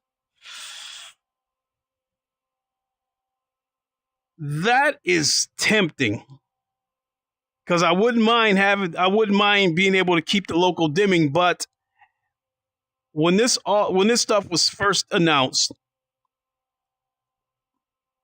without the local dimming, Crystal Light, $700. with local dimming, $900. Now you got local dimming right in the middle of that. Local dimming without the controllers, $800.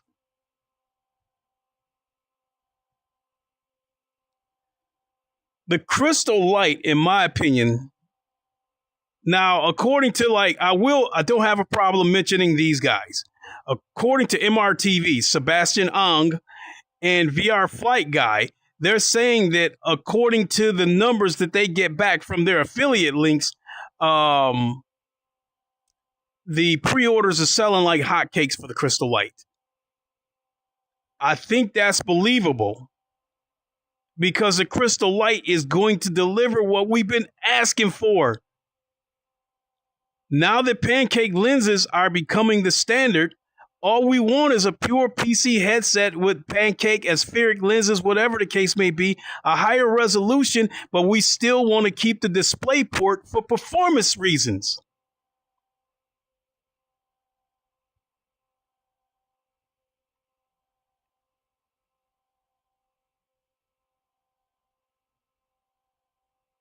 In my opinion, I think when Meta, or as I still prefer to call them, Oculus, when they stepped out of the pure PC realm, I think it left a big void. Really the only PC headset out there was the Reverb G2. And while the tracking of the G2 is not as bad as people made it out to be, I still don't think it's not as good as the tracking of the Meta headsets.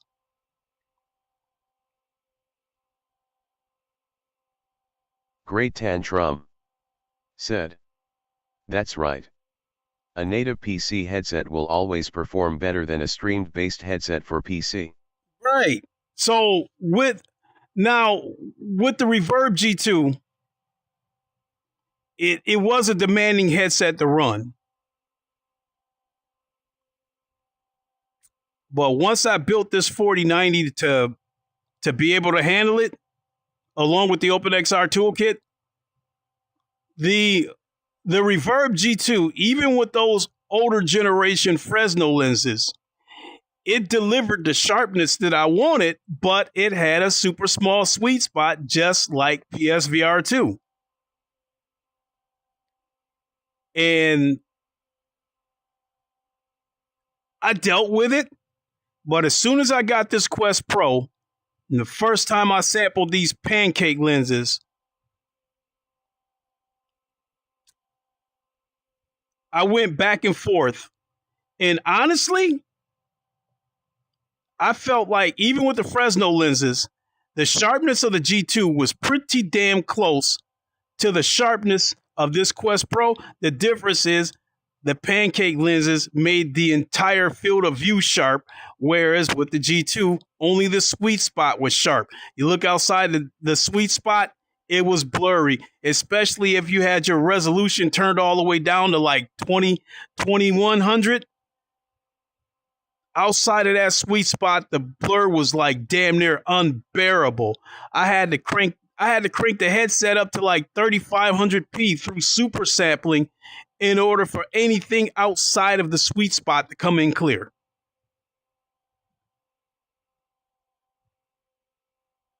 Great Tantrum said, "What is the field of view for the Crystal Light?" From what I'm understanding, it is 130 degrees. So from what I'm understanding, it's like 115 degrees horizontal. And I think it's supposed to be, I don't know, I have to look it up again, but the two numbers that keep jumping at me vertically, it was like I think it might have been 96 vertical. So 115 horizontal and 96 vertical. but they give you the diagonal numbers. So diagonally, it's 130. PSVR 2 is 110, but again, that's diagonal. So when they talked about the field of view of PSVR 2 and they talked about it being 110 degrees and everybody was jumping up and down about that shit, nobody was telling you that it was diagonal. Now, I tried to look it up, but I guess like the vertical, from what I had, when I looked it up, from what I Googled, the vertical and horizontal numbers of the FOV are unknown. This Quest Pro has an FOV of 105, and I'm good with that because it's still a noticeable jump over the Quest 2s that I've used. It's a noticeable jump over the previous PSVR 1. And I'm not going to lie, when I put on the PSVR 2, I do notice the FOV to be a little bit wider, just slightly. But the trade-off is that Fresnel lenses outside of that sweet spot is blurry, even with the eye Great tracking. Tantrum said, "It sounds like it will have a bit bigger view than PSVR 2 or Quest series." It will. Yeah, definitely. The one thing that I'm concerned about is my glasses. Will they fit inside the glasses? But that's not a big deal because if they don't, we know it's only a matter of time before somebody like V-Rock makes prescription lenses for it. So that's inconsequential. Great Tantrum said, "It looks like you need lighthouses to use with crystal light." No, you don't.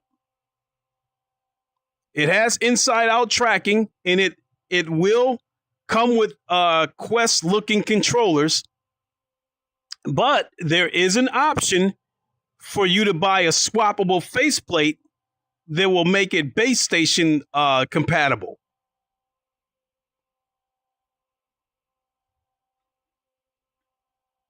So you're good.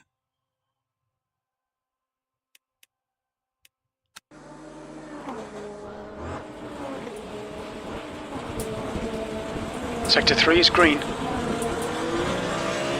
You're catching the LMP2 runners. No, they caught me. Time 154.39.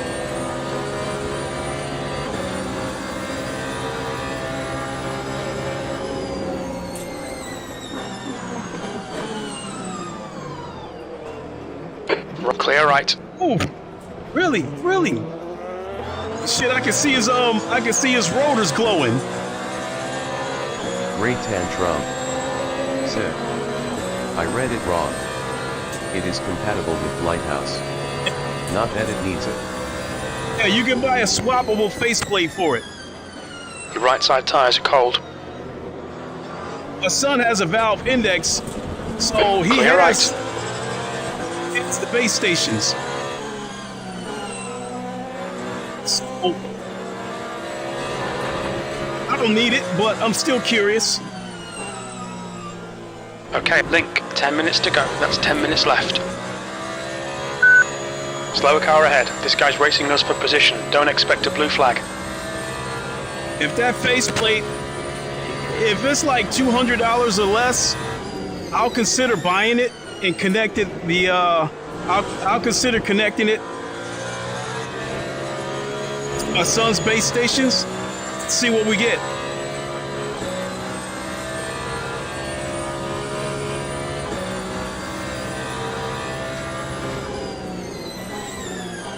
That's half distance. You're looking good for fuel.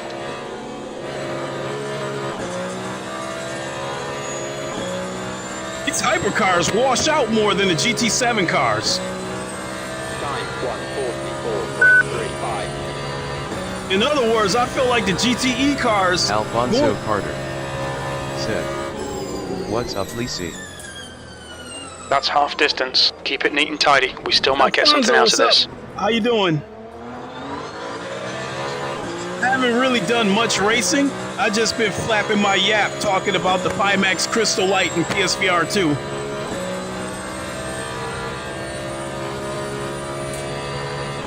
That's really all this stream was about.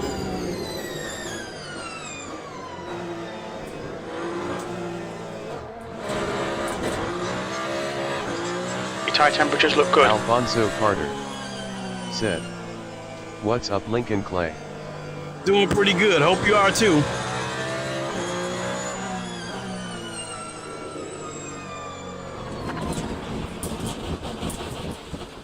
Incident in Sector 2. Sector 2 is yellow. All right. Let's go ahead and hop into Porsche.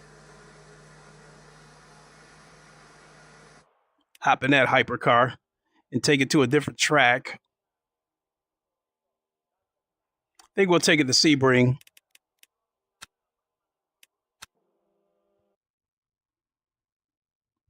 Okay, it's over. Bloody awful result, mate. Yeah, we know.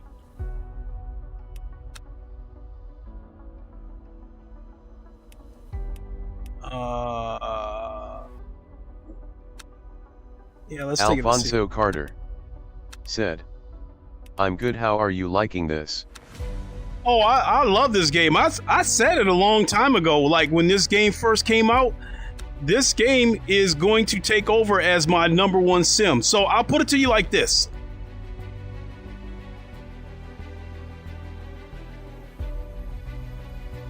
After the past 3-4 months of what I've been experiencing with sim racing games, Le Mans Ultimate is going to take over as my #1 sim once the VR goes online. Right now, like, I'm playing the VR through a workaround. It's not officially released yet. Automobilista 2, they just formed a partnership with IMSA, the IMSA, and they are going to be planning on bringing full representation of the IMSA. In other words, they plan on giving us all the tracks. So I know that at some point they're going to bring us a Detroit Grand Prix, because that was added to this year's calendar, which I'm going to that race next month, the Detroit Grand Prix, and because I live in Michigan, and they plan on giving us full representation with cars and liveries and stuff like that. So that being said, I think as far as cars goes, we're going to see more GT3 cars. So I expect us to see the Mustang GT3 and the Corvette CR8 GT3 version, and not the GTE version. I assume that Riza Studios, that developed Automobilista 2, they are planning a huge update in the summer. I'm hoping that as part of that huge update, they're going to add daily races. If they do that, then Automobilista 2 is going to take over as my #2 sim, because the gameplay, the damage physics, as well as the tire physics of Automobilista 2, I believe it's going to give me, and they add that to daily races, that's going to give me the clean competitive races that I'm looking for, instead of the dirty shit that goes on GT7. R Factor 2, as old as that game is going to go into the #3 spot. R Factor 2 is older than dirt. The game came out in 2013. But, oh shit, I thought I already hit the launch. I thought I already... DJSTING said, "Have you played Ride 5 VR? It's a motorcycle game." I want to play it, especially with the I think there's a mod for it to give it I think you can play it through the Unreal VR injector, as well as I think there's a mod that gives it realistic graphics. I just haven't gotten around to it because I spend so much time playing all these other sim racing games. The thing about with sim racing games, it's never ending. If you want to be competitive, you got to practice and practice and practice and practice. And even though you guys only see me go live now, maybe once or twice a week, I'm practicing every single day on these games. So Then there's a new motorcycle game that came out on Quest called V-Rider. And this game is the official VR motorcycle game of the FIM, which is the Federation International of Motorcycles. When it comes to motorcycle racing, you have three bodies. You have the AMA, which is the American Motorcycle Association, which it does not operate under that name anymore. It's called a different name. I can't remember what it's called. That's the lowest level. The next level up is the FIM, which is what V-Rider is. Alfonso Carter said, "Is this a PS5 game?" No, this is PC. Absolutely not. Even if this was a PS5 game, it wouldn't have VR support. As of right now, GT7 is the only racing game, the only sim racing game on PS5 with VR support, and I've talked about that earlier before. I think it comes down to two things. I think the PS5 would not have enough power to run a game like this in VR, and secondly, I think Sony wouldn't allow it because of the crazy microtransactions of GT7. They want everybody concentrated in playing on GT7, so they would pay for the microtransactions over there. If they allow other VR games to come to PSVR 2, people will branch out, play those games in VR, and buy microtransactions on those games, and they wouldn't be getting it here.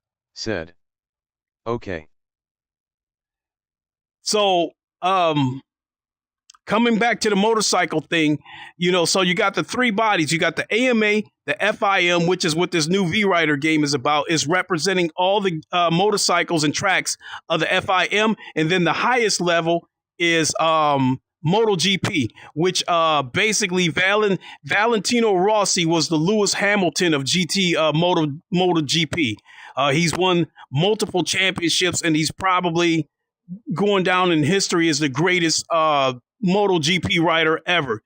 He races he races in IMSA. DJ Stevens said, Sony greedy AF. They are greedy. So yeah, Valentino Rossi, he flip-flops back and forth in between IMSA, the WEC, and I think, like the British GT circuit. He jumps around in all of those. When he first got into it, because he has the number 46 Skechers Audi R8. That's the car he started out with. Now he drives the Skechers BMW M4.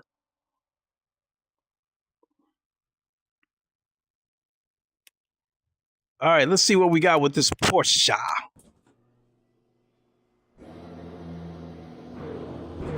Pole position. The track temp is 79. The air temp is 79 Fahrenheit.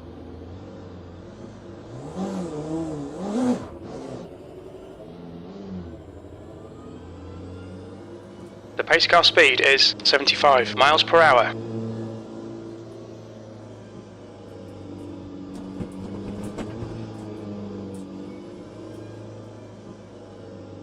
I like how this mirror is actually a rear camera. It is actually off to the side and not, dead center like a normal car is.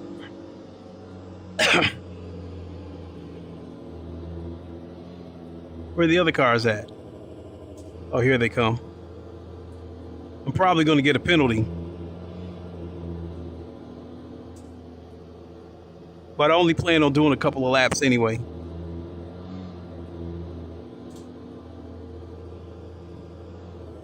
I better get ready. Here come the other cars.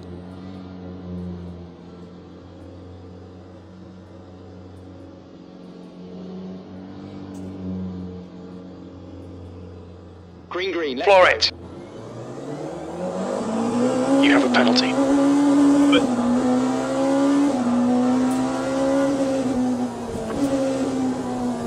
You've got 3 laps to serve this penalty.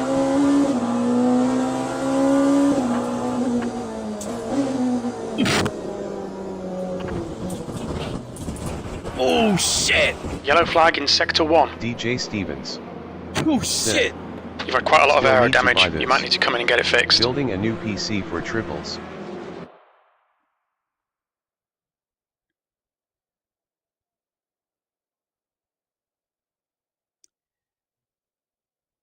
Triples are cool.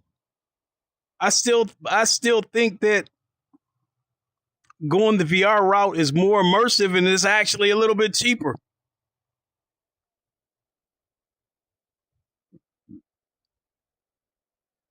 I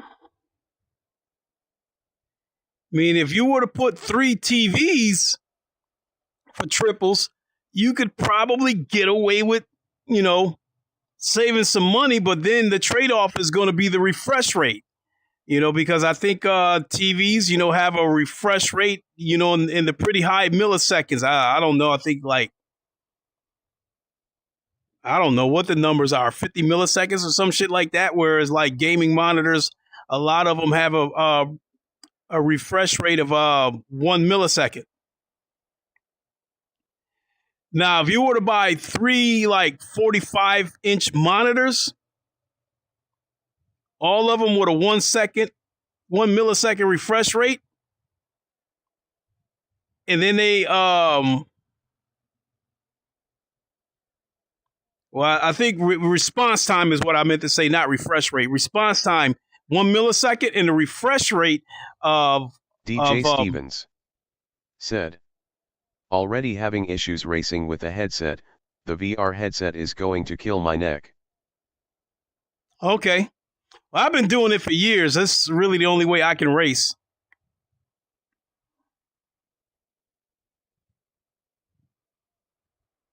I mean, I could go the triple DJ route. Stevens said, switch to Beats wireless headphones earbuds.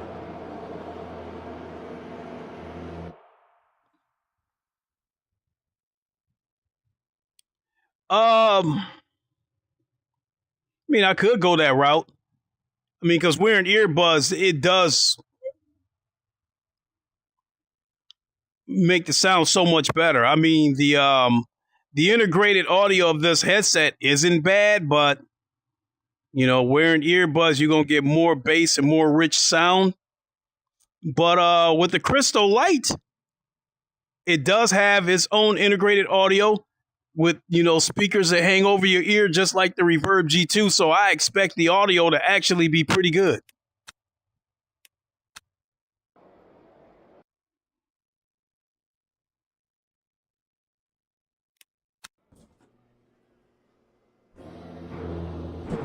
You're in pole. The track temp is 79. The air temp is 79 Fahrenheit.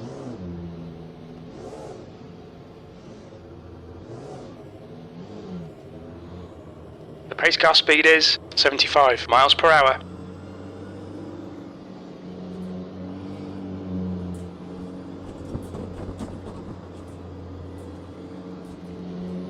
Now, the steering of this Porsche, well, the acceleration of this Porsche felt pretty good, but the steering felt like really loose.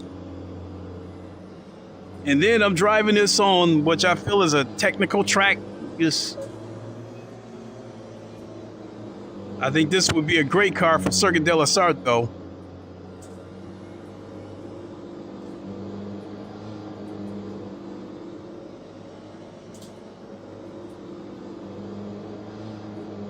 Green, green, let's Green, go. green, green. Car left, clear left.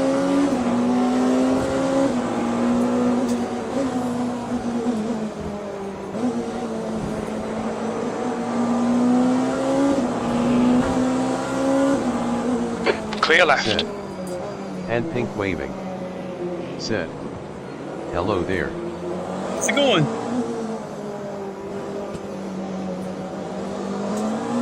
That's barely a scratch, mate. Just ignore it.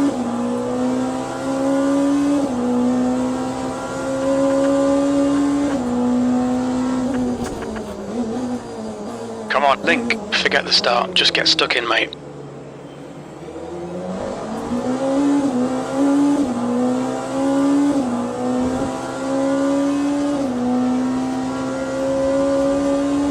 I don't think this Porsche is very good in tight corners, but other than that, it does feel good. Car right side's clear.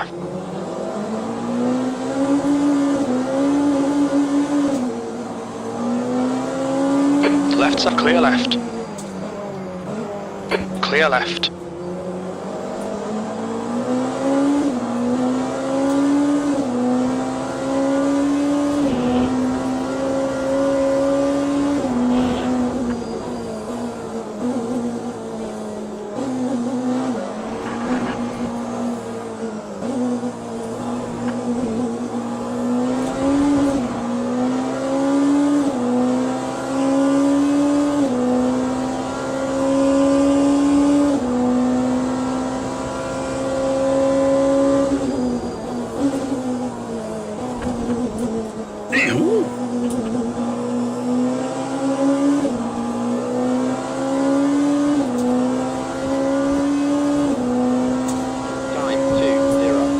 Six. 7-1.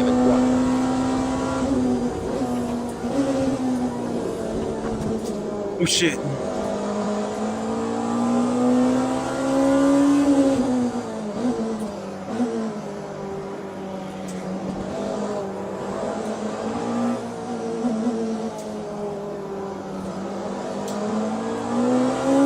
Alakazam said, surprise you're still up.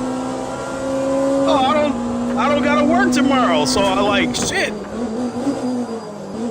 Enjoy myself. Enjoy yourself. Rick James, bitch. Enjoy yourself. Clear left. Clear right. Damn, all these other cars disrespecting me.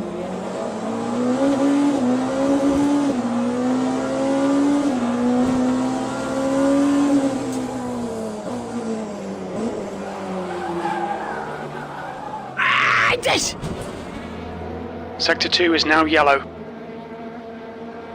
I want to like this Porsche.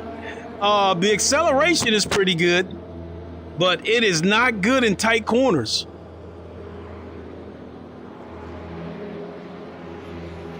All the GT3 cars. There's my The Corvette. next car is Boemi.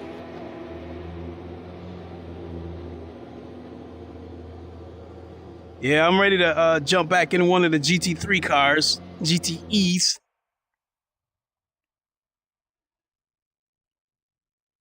And the Corvette is just, bottom line is like, when it comes to the GTE cars. There's the checkered flag. That's disappointing. Because the games that I play, they got GTE cars. You got this game, you got Automobile Institute, and R Factor 2. All three of these games have the Corvette. That's my car. I'm sorry. And I always criticize American cars for being junk. And something about this Corvette, I think maybe it's the underdog role of taking a car that's not dominant and want to be able to get in there and, you know, so the Corvette is my car on those three games as far as the GTE class. However, we are going to go ahead and jump into a different car. I think we'll go ahead and jump into the Ferrari. Go back to Spa.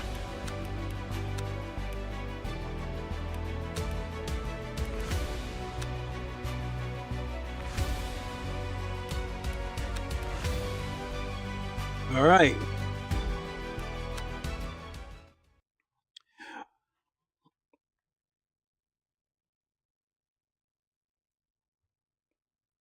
Another thing, jumping around to all these different games, I like comparing the different sounds. And the Corvette, well, being that this game is developed, this game and R Factor 2 is developed by 397 Studios. They basically taken all the assets from R Factor 2 and put it in this game. Said, just a question, if you hate Sony so much, why did you waste your money on a PSVR? I don't hate. It just so that you could trash the system? I don't hate Sony. Disrespect, I'm just asking. I don't hate Sony. You trash PS a lot, you praise. Alfonso Carter said, Meta's got their problems too. When I get this Crystal Light, I'm probably going to be done with these Meta headsets too. I don't hate PSVR 2. In fact, I was excited for PSVR 2. If you go back and check my library, I've done so many streams about being excited for PSVR 2 and what I could expect. But I think that there's been some deceptive marketing with some of these games. I think there's been some overpromising and under-delivering.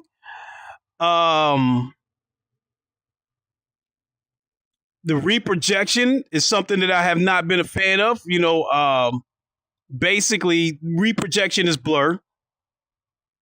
I don't hate it, but at the same time, I think I would be doing all of you guys a disservice if I didn't speak about my concerns about any headset, not just PSVR 2. With this Meta headset, I pre-ordered the Crystal Light because I'm sick and tired of this link cable. You have compression and decompression problems because the signal is not native. It is decompressed, sent to the headset, and then, is compressed, sent to the headset, and then decompressed. People have complained about seeing artifacts and chromatic aberrations and shit like that around the edges and stuff like that. I don't really pay that much attention to it. My issue with the link cable is that a lot of times I connect this shit and there's no audio. So I have to keep restarting this headset, restarting my PC, unplugging and replugging this headset. It's become a headache. And so with the Pimax Crystal Light, there's going to be a display port, which will give it a native connection, and I'll have less problems. They have taken, with the Crystal Light, they have taken all the standalone aspects of the regular Crystal and stripped it out, and it is a pure PC headset. This headset, the Crystal Light, is being hailed as the successor of the Reverb G2.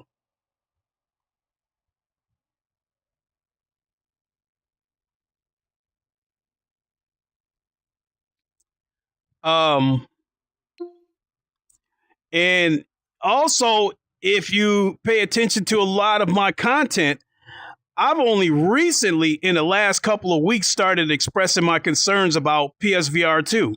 The shit that I'm telling you guys now, I've had these concerns for months, but I held back and didn't say it because I didn't want to be the Debbie Downer. I didn't want to be the guy speaking negatively of the headset, because there are a lot of VR content creators out there that know that this headset's got some issues, but they kind of sweep it to the side. And but I didn't want to be the guy that looked like I was trashing the headset day in and day out. So a lot of shit that I had issues with that headset, I kept it inside. I didn't say anything. In fact, I still endorse the headset. Go back through my library, and I remember these exact words. I was streaming GT7 and Horizon Call of the Mountain the day that PSVR 2 launched, because I bought it day one, and people kept asking me, is it worth it? Is it worth it? Is it worth it? My answer over and over again was, it is good for what it is. When the fact of the matter was, I was looking at blurry shit, and I was like, what the fuck is this? So if anything,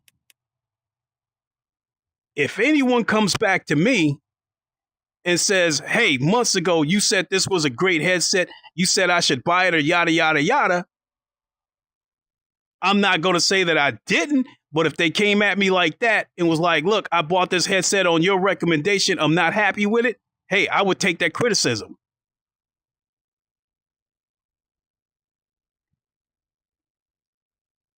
PSVR 2, in its current format, I said it earlier, that the only way I can recommend that headset right now is if you are in the PlayStation ecosystem, you refuse to go outside of the PlayStation ecosystem, and you want VR. Alakazam That's it.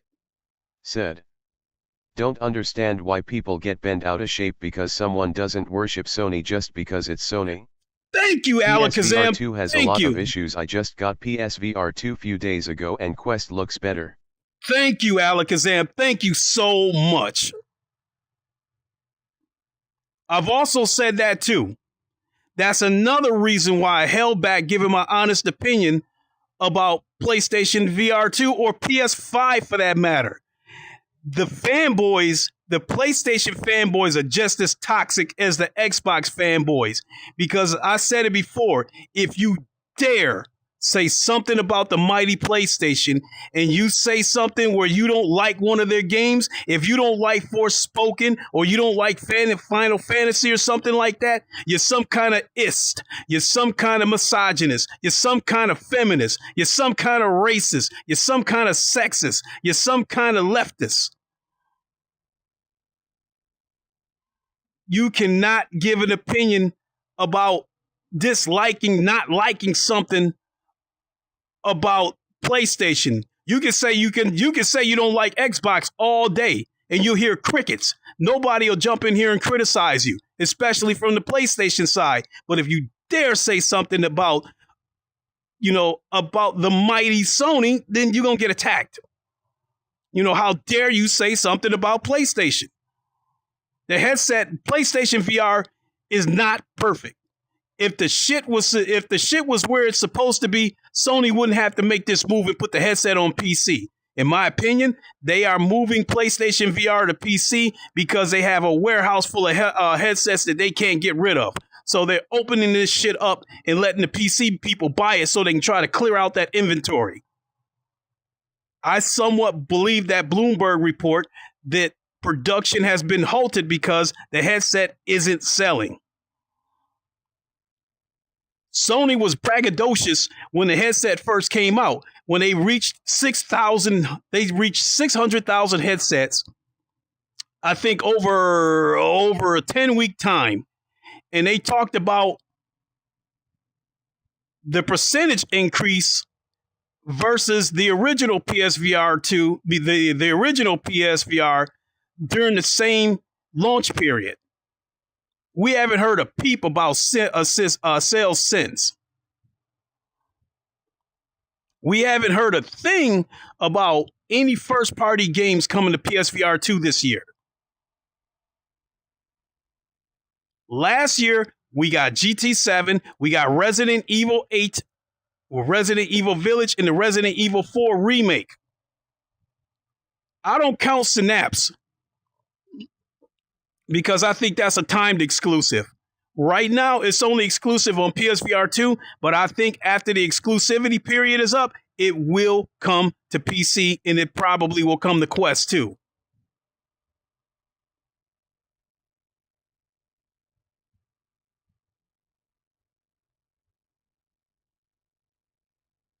Alfonso Carter said, "First of all, I don't worship or get bent out of shape over any company. I just asked a question and I get attacked." No, you made an assumption that I don't like it. You made an assumption that I do not like PlayStation or PSVR. I do not hate them, but I'm also pointing out the problems. I'm done holding back about it. I am friends with a lot of VR content creators. They are well aware of the problems with PSVR 2.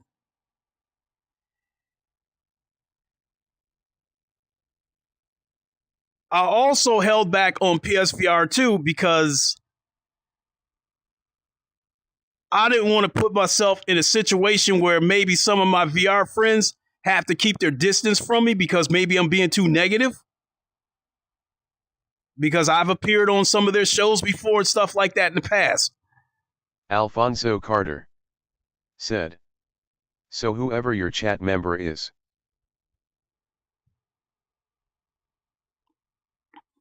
So, no headset is perfect.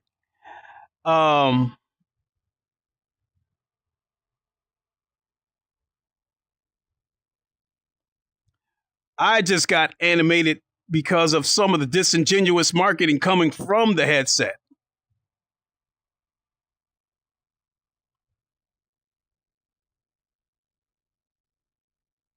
Do you have a PSVR 2 headset? PSVR 2?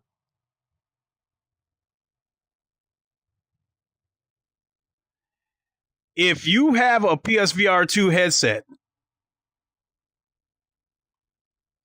and you disagree with anything that I'm saying, you've got a leg to stand on. But if you don't have a PSVR headset, how can you feel that what I'm saying is like dislike or hate towards the headset? I'm pointing out the problems of the headset. I'm pointing out the problems of the headset. I'm pointing out Sony's silence towards the future of this headset. It is uncertain. The only thing we know is that the headset is coming to PC. We don't know what first-party games are coming for the headset, if any. Alfonso Carter said, I play PSVR. I know that if is not perfect. I never claimed that it was. You play PSVR. Do you own a headset?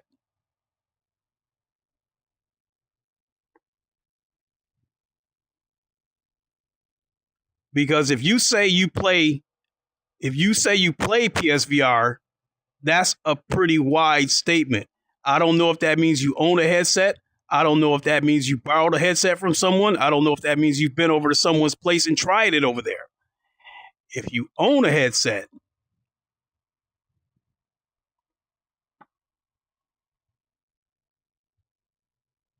and you say to me that while you may be experiencing A, B, and C, I'm experiencing X, Y, and Z, there's no argument there.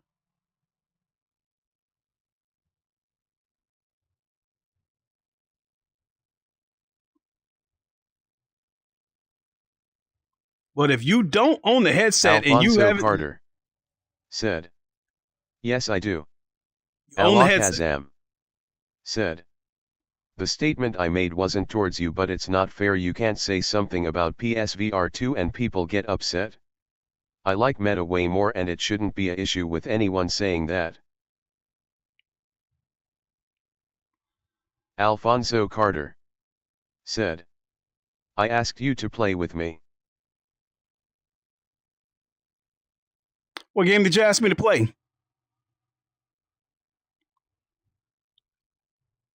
As far as that goes, there's a ton of games to play on PSVR 2. And I bought a lot of games on PSVR 2. I have Pavlov, Breachers, Alvo, Resident Evil Village, Resident Evil 4 Remake, Horizon Call of the Mountain,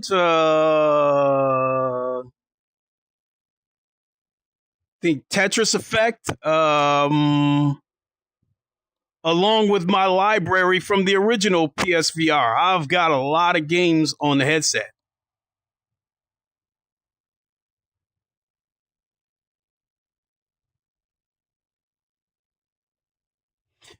When you got a lot of years... Alfonso Carter said, Pavlov.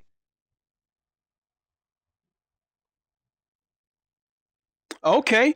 Pavlov is a game we can definitely play because it's cross-play. So we don't have to be on the same system to play it. It's cross-play. And not only that, the voice chat works across the board. So that being said, it wouldn't be a case of I didn't want to play with you or anything like that. It's just that I'm quite busy, and then whenever I am in VR, it's usually in these racing games. And I was saying that at the beginning of the stream or a while back. With these racing games, if you want to remain competitive, you got to practice and practice and practice. And so if you're friends with me, if you're friends with me through Steam or you're friends with me through the Discord, when you see my name pop up, you're always going to see that I'm on R Factor 2, Le Mans Ultimate, Automobilista 2, ACC, and before I became disgusted with GT7, you'd see me on there a lot too. A good chunk of this channel was built off of people watching me play GT Sport in VR, even though it was just time trials.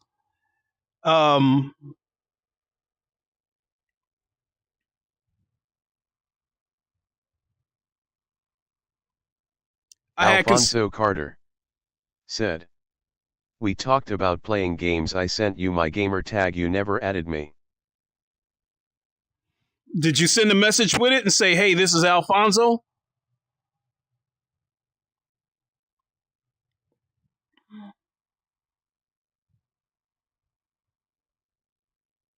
If you sent the message with it, because I've got so many friend requests, especially on PlayStation, that I haven't answered because I don't know who they are.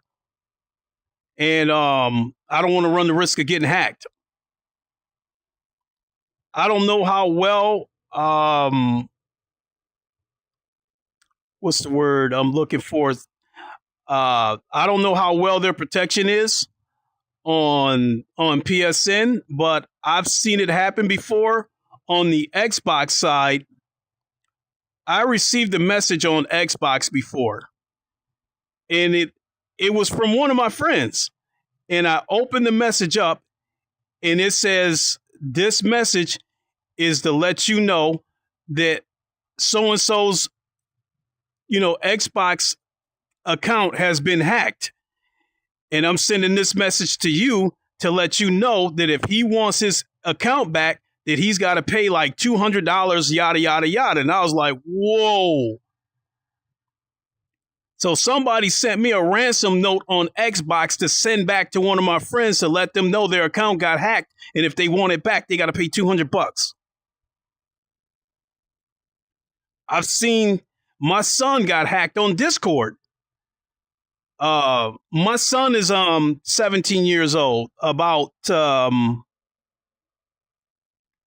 3 years ago, I set my son up with a savings account, and I got him a debit card and everything. And I told him, be careful what you're buying on the internet.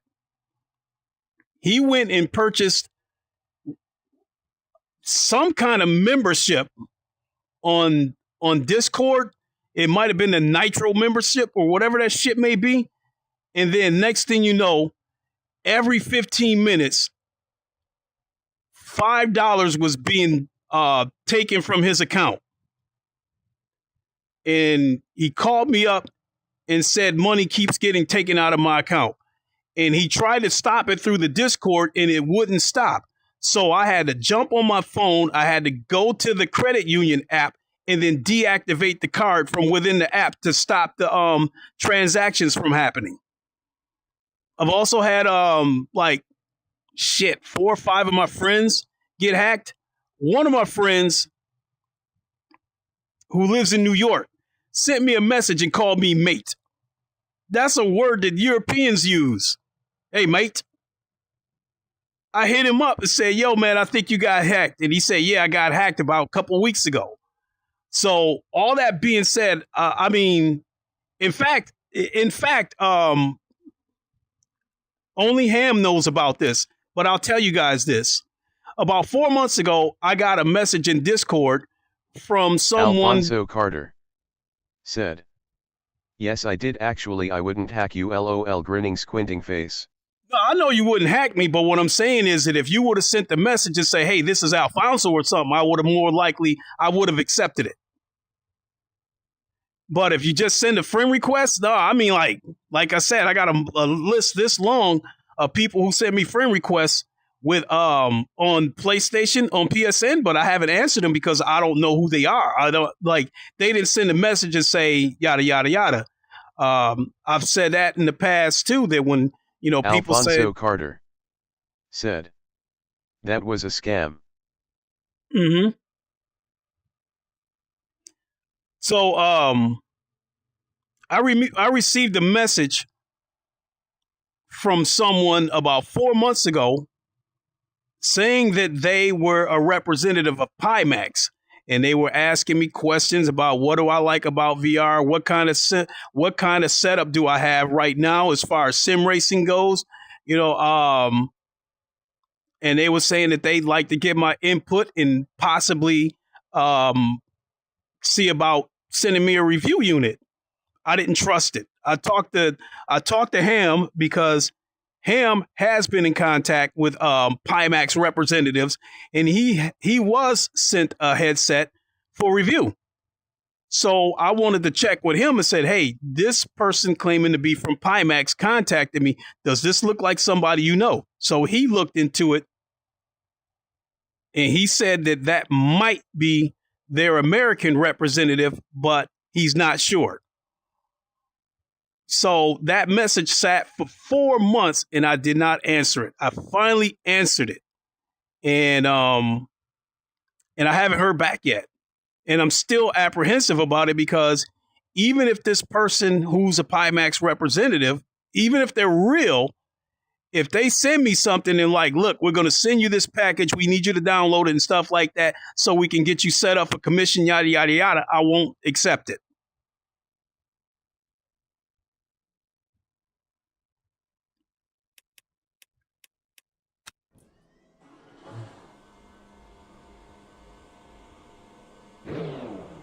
Let's adjust Rolling this. start. Get ready.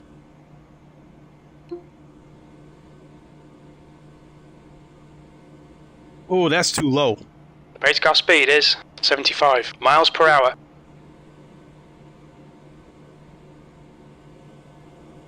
All right, I think I can deal with this. Okay, Link. The safety car's just left. 6th place. The track temp is 58. The air temp is 50 Fahrenheit.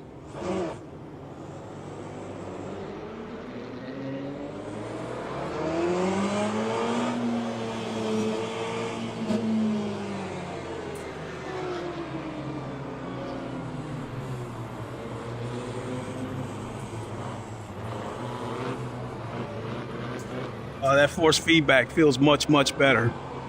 Green, green. Green, Not green, that green. It felt bad in the hypercars. I think the GTE cars are a little bit easier to drive. Yellow flag. Clear left. Car left. Clear left. Oh! We think that Conway has crashed. Green flag sector 1.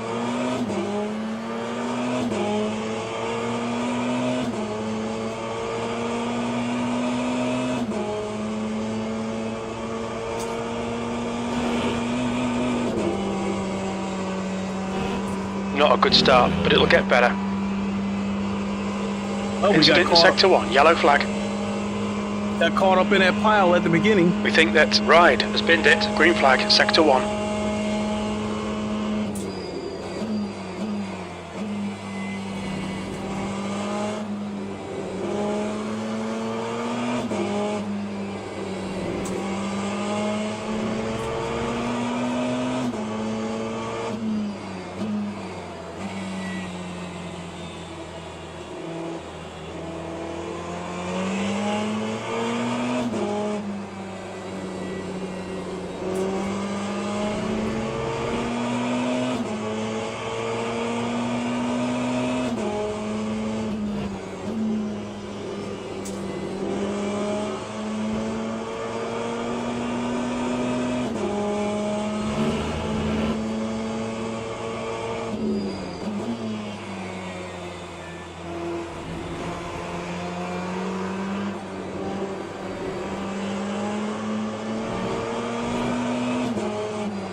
Damn, that Porsche is right on my ass.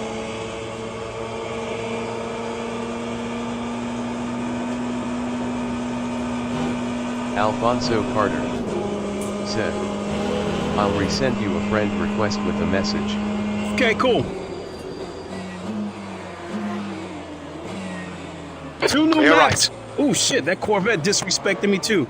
2 new maps just came out for Pavlov this week, and I took a look at them, and I had a good look at the Carnival map. It actually looks pretty good. V12. 0.45.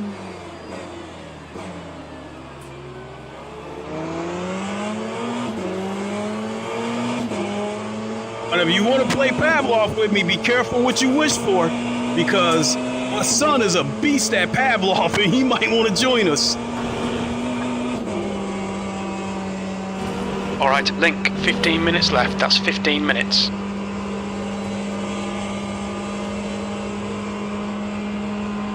DJ Stevens said, "This against AI." Yeah. The VR isn't online yet.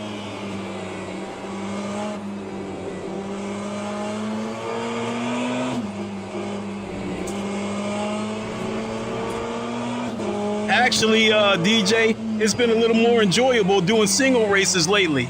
I mean, our last GT7 stream, check it out. Earlier this week, I did a daily race on GT7. Races I got taken out. And I was like, that's it, I'm done.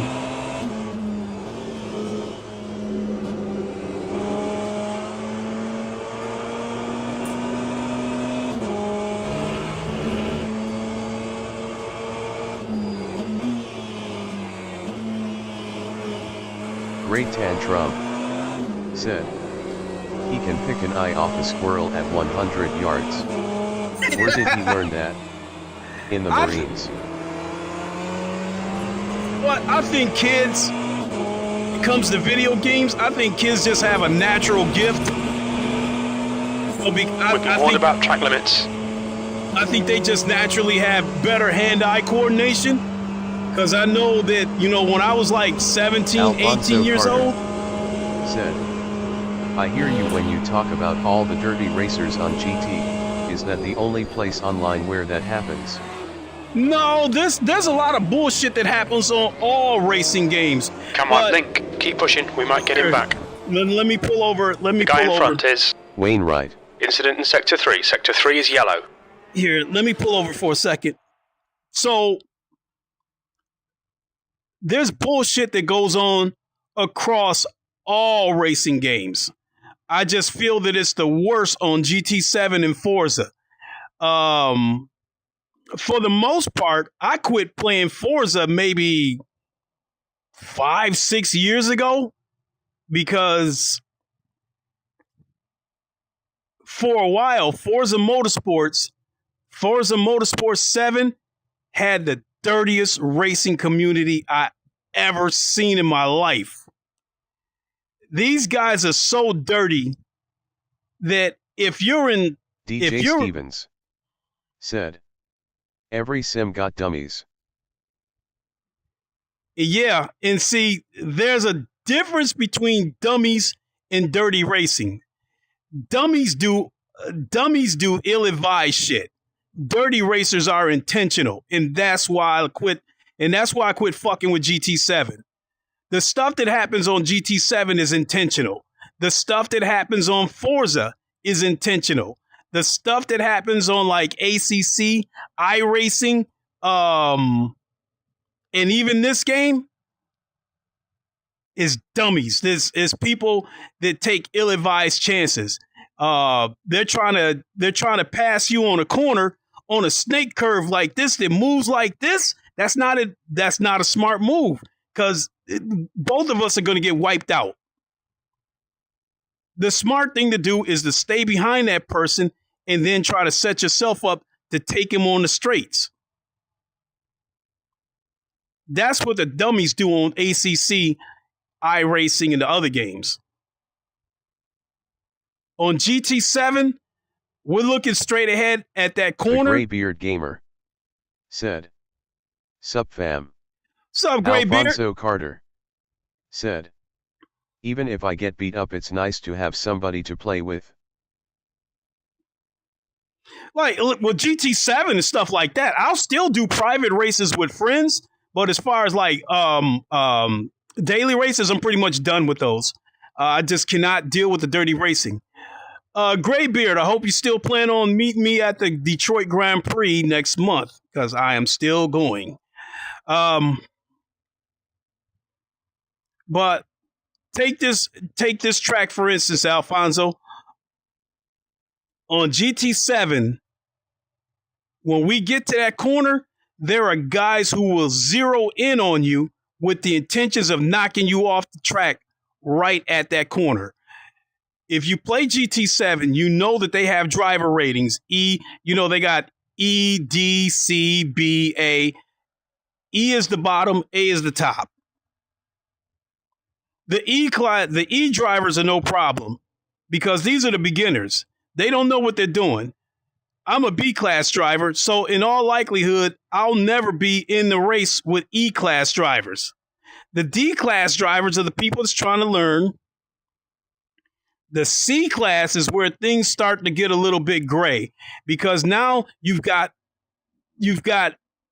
people in there that can race a little bit with people that DJ still need Stevens work. Said, absolutely right, they will try to overtake on a chicane. Yeah.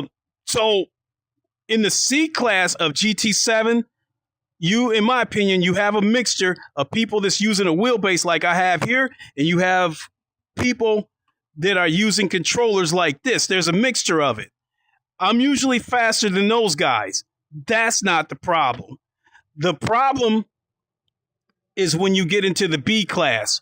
When you get into the B class, you are in there with guys that know how to race, and the dirty shit that they do, they know what they're doing, and it's calculated. They know exactly where to hit you to knock you off the track and send you off the track and still not get a penalty. That's where, and that's what I'm dealing with. I'm in the B class. I'm in the I'm in the higher part of the B class. I've made it to the A class a couple of times, and in the A class is where the aliens are at. You don't deal with that much dirty racing. In the A class, you still have these guys like Kimi Vellicini who makes his living off of destroying people's races, and he's the dirtiest racer in the history of Gran Turismo. But other than him, Alfonso Carter said, hi. Stephen Mills said, hi, can you play this in VR online now? You can't. This is single player. The VR is not online yet. So, and I didn't really play this with the intentions of like, all I'm really doing is I'm just podcasting. I've got a couple of subjects that I want to talk about, so I'm just more or less putting around the track while I'm talking. But to finish up what I was saying about the dirty racers, in the A class, there's not a lot of dirty racing in the A class, but honestly speaking, I'm not fast enough to keep up with those guys. Every time I make it to the A class, I end up finishing up towards the bottom of the pack, and then I lose driver rating, and it knocks me back down to the B class where all the dirty racers are at. On GT7, the dirtiest racers are in the B class because those are the guys that know how to race. And the reason why they're so dirty is because they're trying to get to the A class, and they're willing to do it by any means necessary. If they're in fourth place and they won third, they will knock you off the track in order to get to third place. And so I'm in a terrible situation. I'm not skilled enough to get to the A class and stay there. But every time I do a race in a B class and one of these guys knocks me off the track, it keeps knocking me further and further down the ladder in the B class. And it makes it harder to climb out of the B class to get back to the A class. So I'm like stuck in a vicious loop, so basically what it comes down to is that every time I make it to the A class, I'm not fast enough to stay there. I keep getting, I keep losing safety rating and driver rating and keep coming back down to the B class where all the dirty racers are. And they're like crabs in a bucket. They don't want to, they're so busy trying to win races that they're willing to knock everybody off the track in order to get it. So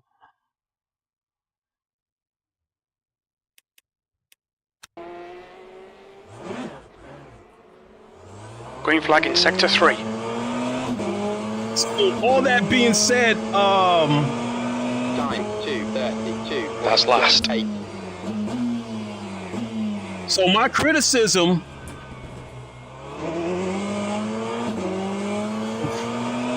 as far as GT7 and PSVR 2 combined, those are my three criticisms: is the dirty racing, and then the penalty system of GT7. It does nothing to punish dirty racers. Then the PSVR 2 aspect of it is It's like, okay, let's say we're playing let's say we're playing PSVR 2 right now on GT7. Coming down this street right here, straight, everything's clear. When I get to this corner right here and make a turn, everything gets blurry, and that's because of the reprojection. Ride ahead is increasing. It's now 14 seconds. Sector 2 is yellow. With me being a VR sim racer, I need clarity. Green flag, sector 2. Clarity is very important to me because I need to see the corner as I'm getting to the corner. I need to be able to... Alfonso Carter said, I don't type too good LOL. That's all good. So coming around a corner, like this corner right here, I'm coming this close to it. Yellow flag, sector 2. Coming around a corner, I need to be able to see that corner as clear as possible. Green flag, sector 2. When I'm playing PSVR 2, and I'm trying to go around that corner, it gets blurry. So when I'm going around a corner on PSVR 2, instead of being here, because everything in front of me is blurry, I actually end up here. Alfonso Carter the track said, Logitech 92 hashtag. Green flag in sector 2. Blue flag. I guess Logitech's it's a good one for somebody who's getting started.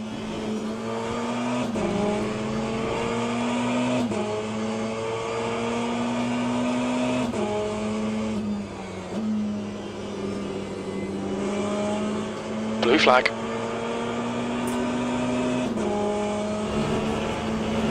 Clear left. Stay between the lines. Please link. Yellow flag. The bodywork's in pretty bad shape. We might need to fix that.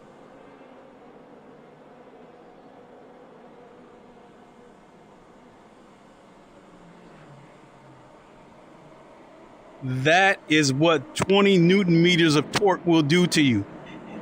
If I would have tried to hang on to that steering wheel when I hit that wall, the way that wheel... Keep it smooth. 10 minutes to go. That's 10 minutes left. It would have broken my thumbs.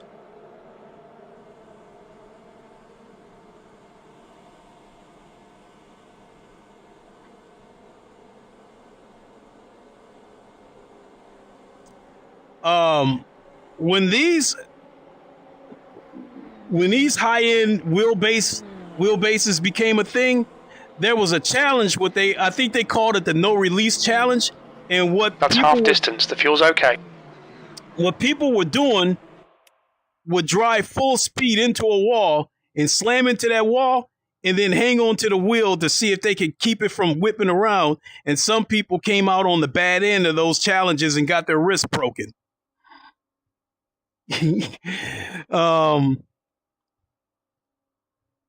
There we go. I'm ready to jump back into my Corvette.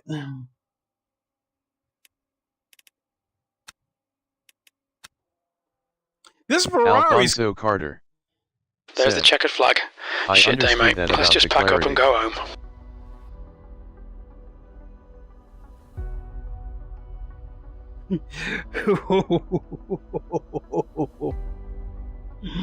Oh, shit. If I would have hung on to that wheel, now it has happened to me before where I hit a wall and I wasn't able to get my hand out of there in time. And that thumb hole where my hand is right there, it whipped around and like damn near dislocated my thumb. Alfonso Carter said, T. Let's get back into my Corvette.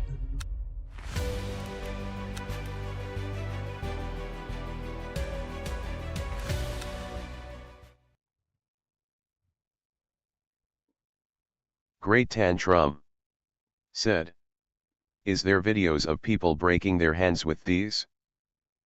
I haven't seen it, but I've been hearing about but I heard about it back when it was happening a few years ago.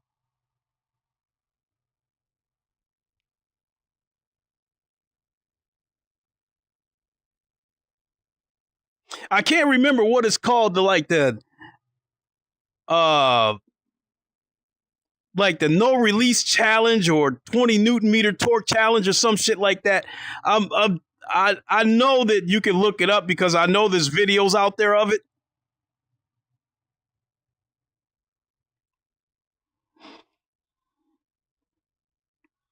That's why this wheelbase has a torque key.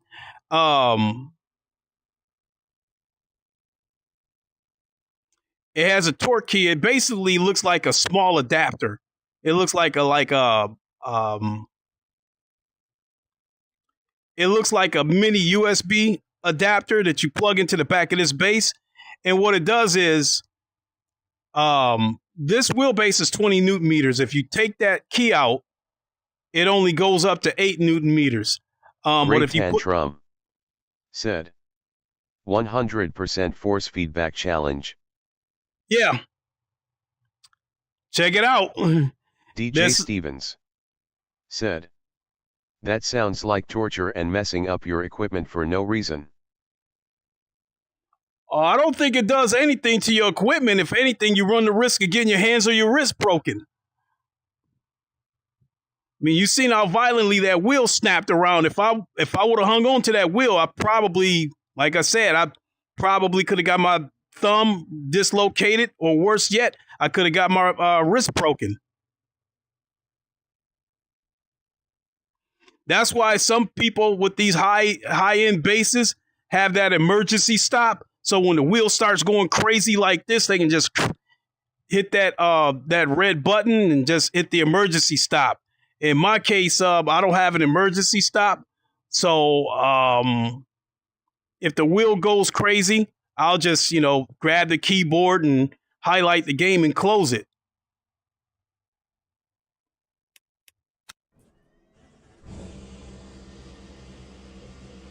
This is a rolling start. P13. The track temp is 50. The air temp is 50 Fahrenheit.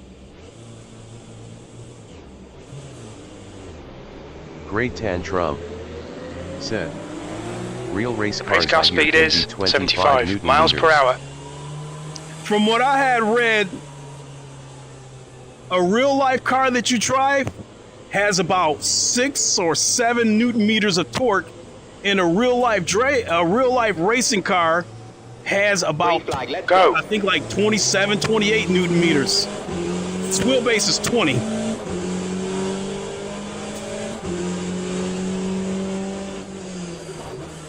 The Fanatec, this is the Podium DD1. The DD2 has 25 Newton meters. Now, from what I understand, original DD1s were having problems. So what they did was they put the DD2 motors in the DD1s, but they capped it at 20 Newton meters. Yellow flag. DJ Stevens. We think Dumas has binned it. You let me know when VR releases and well do LMU. Oh Just yeah. been fully committed to iRacing and AC drifting. Green flag in sector 1. I would jump back into iRacing if it wasn't for that monthly subscription.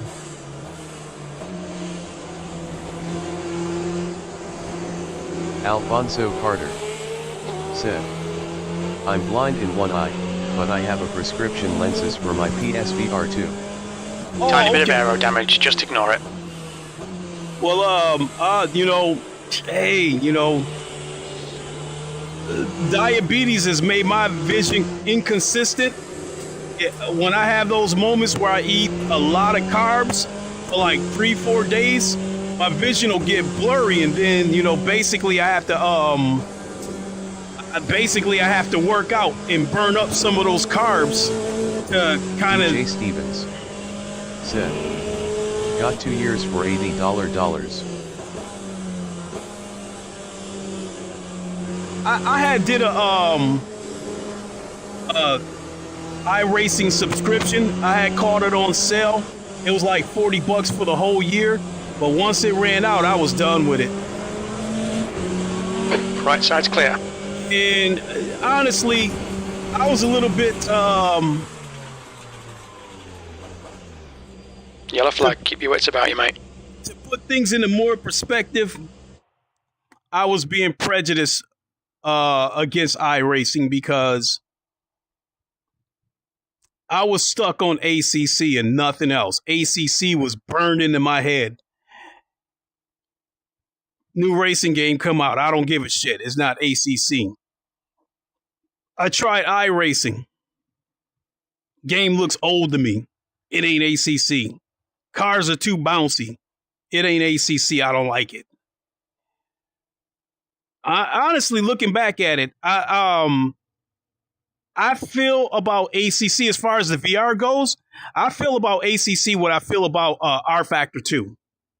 At the time that I had saw, this was like maybe 3 years ago. At the time that the first time I tried iRacing in VR, the game looked old. The colors looked washed out and faded. But the VR had the sharpest picture. But it looked old. I mean, the game looked 30 years old through VR. DJ Stevens said, was like that until constantly getting crashed into. Mm-hmm. R Factor 2, same deal. Razor sharp picture. And it ran DJ buttery Stevens smooth. said, the experience for the most part is satisfying. I could understand that now with iRacing. I just don't want to pay the subscription Alfonso fee. Carter said, the Logitech 923 True Force is great in my opinion on kickback from the wheel I just let go. Now the Logitech wheel, that True Force wheel, I don't like. I think you got the 923. I think you got the 923, which I believe is 4 Newton meters. And I've seen them on display in Best Buy where you hit the button and then just hang on to the wheel so you can experience the force feedback. The details are there. It's just not a very strong wheel. But I understand that the direct drive wheel that they just came out with a year or two ago, I think it's the 923 Pro or something like that. That wheelbase, I believe, I heard it is 11 Newton meters of torque. It costs, I think, $1,100, but I believe it comes with the wheelbase and the wheel, but I think you still have to buy pedals separately. So, I mean, this sim racing shit can get expensive because I spent a lot of money on this shit, you know.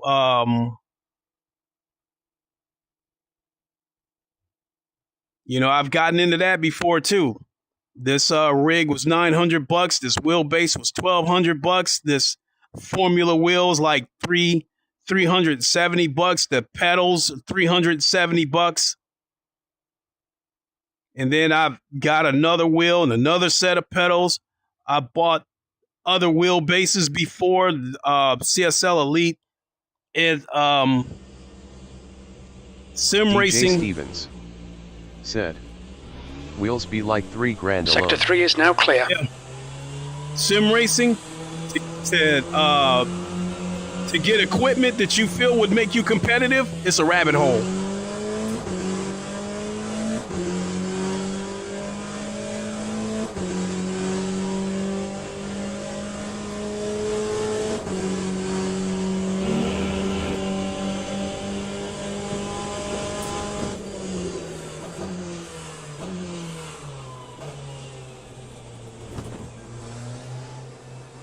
Little red Corvette,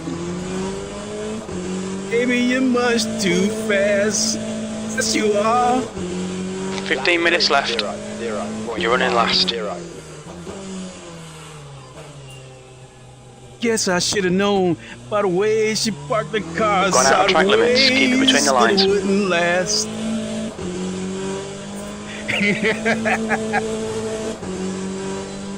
DJ Stevens said, Covet really put racing on the map.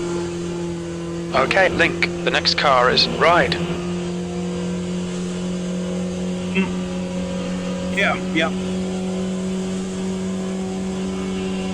I might have to shut that crew chief up.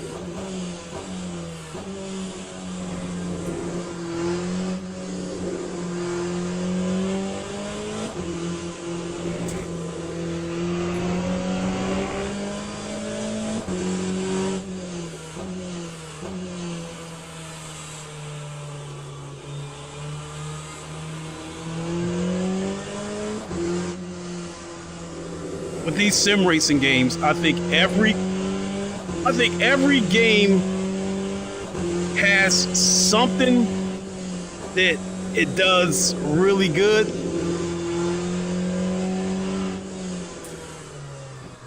And Yellow flag.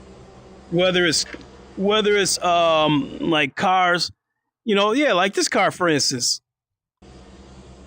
Here.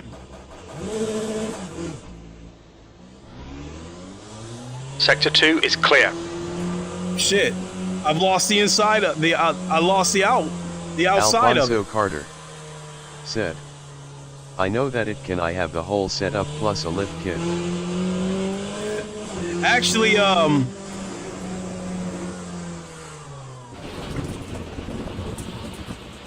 flag, Sector 2. I'm hoping that either this year or next year will be the last year that I'll be living in this apartment. I'm hoping to DJ Stevens said, Sim racing is very enjoyable and we're living in the best time where the equipment is up to par with the cars from wheelbases to motion rigs. And I was about to that's where I was about to go, DJ. I was about to say that I'm hoping next year that I can start looking for a house, and assuming I get a house, I'm gonna turn the whole basement into a man cave naturally. And I plan on getting not a motion rig because I don't got that kind of money, but I do plan on getting some actuators. Because I think I've seen some actuators for about, I don't know, like $1,800. Whereas a motion rig, we're looking at 10 grand. But yeah, I think DJ Stevens said, good for you, man. Appreciate it. Yeah, I think every game is like, especially when it comes to like car audio. I think every DJ game Stevens got one car where they did a good job. Actuators for $2,000. Yeah, I'm looking to get some of those. Like take the various sim racing games. Like DJ Stevens said, I got a website for you where I'm going to get mine. Okay, cool. Definitely shoot me a link. So like Automobile Lister 2, I think the Porsche RSR, top notch. That car, they absolutely nailed it on that game. ACC, they got several cars that sound good. I think the Porsche, the Porsche 992, the McLaren, the Aston Martin, the Ferrari.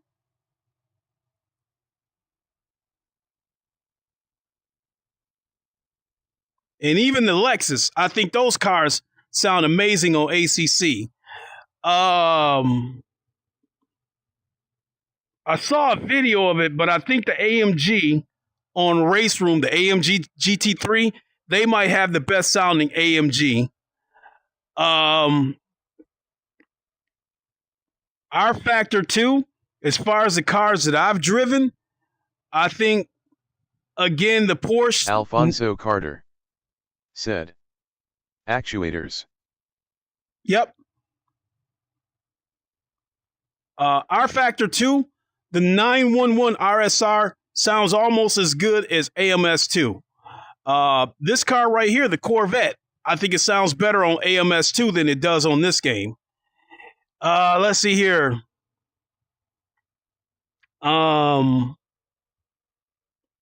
GT7, I think the Mazda 787B sounds amazing on GT7.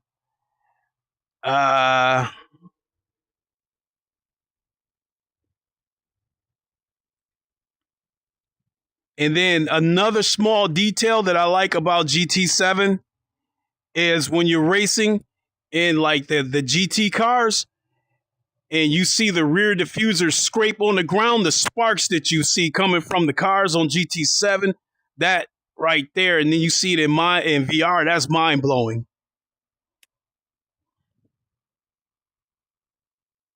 With this game and R Factor 2, the force feedback might be the best force feedback that I've ever experienced.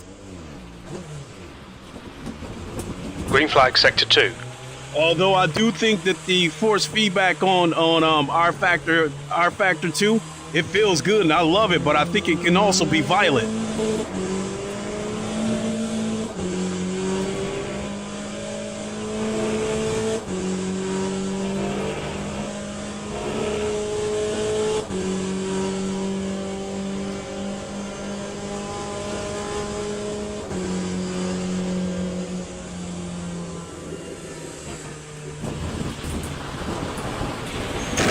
Oh. Incident sector 3, yellow flag. I felt that wheel bite on me. I had to let it go. You've had a lot of air damage there, mate. The bodywork looks pretty fucked. I'd say so.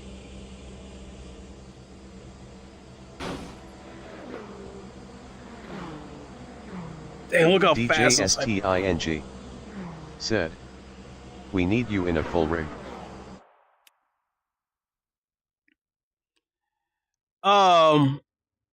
Yeah, I would have bought actuators by now, but with me staying in this small 1-bedroom apartment, I just don't. I don't think this is, a good situation for me to get something like that. Okay, that's the end. Let's get out of here. Try and forget this one, eh? Where are we going to go now? Yeah, I'll go back to Circuit de la Sarthe and actually do a couple of laps. And then we'll wrap it up. With this Corvette on Circuit de la Sarthe, this is just how detailed that Automobilista 2 is. I'm trying to keep up with all the other cars. And I tapped DJ Stevens said, "Be patient. You'll get the dream set up soon." Yeah, absolutely. Hell, this is the dream setup right now, just for the simple fact that I'm racing in VR. And then with this rig, I do have base shakers on this rig, so I do get the vibrations from RPMs and engine startups and stuff. Said, "Look at me, I have a house and still don't have everything. Takes time to buy all this shit." Oh yeah, I mean, the fact of the matter is, the reason I don't own a house right now is because I pay child support, and it's not that I can't afford a house. I just don't want to try to buy one with something like that hanging over your head, because you never know when you're going to find yourself back in court with somebody trying to raise child support on you. And my son will be 18 years old next month, so I will be free from this wicked system pretty soon, and then I can start looking for a house.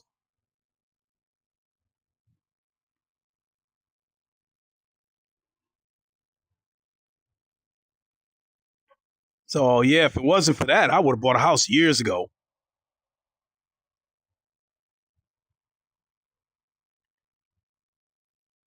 I was talking about the details of Automobilista 2. Try to shorten it up. I bumped into a car. The car received damage on the front end, and that was enough to affect me. Said, "Facts, you made the right decision." So, yeah, I didn't want to find myself in a situation where the child support gets jacked up so high that I can't afford a house. And then, next thing you know, I got to sell it. As far as that goes, all my cars are paid off. I got 3 cars. All of them are paid off. That's the way I like it. Fuck car payments. My cars are old, but they paid off. I don't owe nobody shit. I don't have to worry about losing my job, and then the first thing that hits my head is, oh fuck, I got to make this car payment on top of rent, insurance, and yada yada yada. So, I would drive an older car with class before I drive some new bullshit.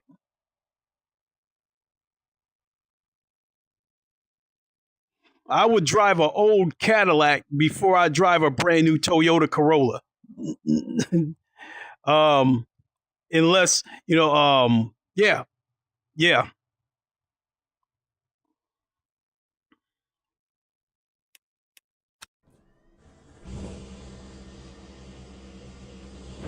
Okay, rolling start. The track temp is 75. The air temp is 75 Fahrenheit. 17th place. Come on, move your asses. Race car speed is 75 miles per hour.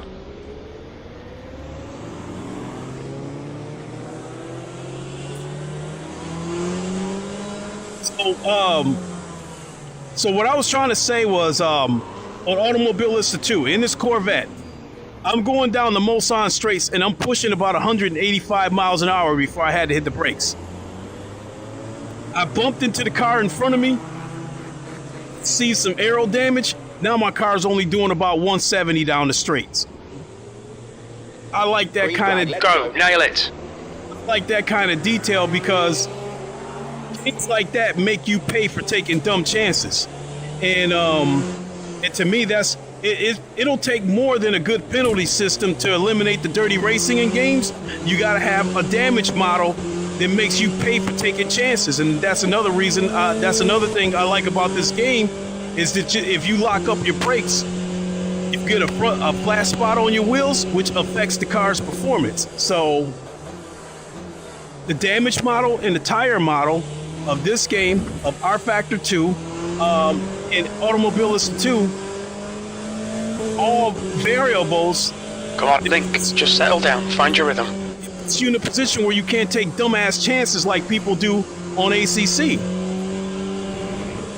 Like on ACC, you can dive bomb and hit another car, and your car really won't receive that much damage. 7, you dive bomb and knock somebody off the track. If your car receives any damage, after about 5 seconds, it's all repaired. The car's back to normal. Games where your car receives permanent damage and you got to come into the pits to get it fixed, that kind of shit makes people think before they start doing dirty shit.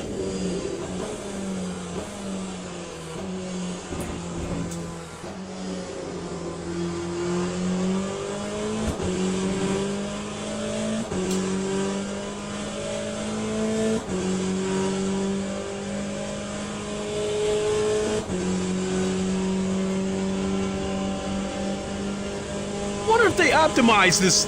What if they optimize this some more? Because I don't know. After looking at it some more, it does look a little bit cleaner.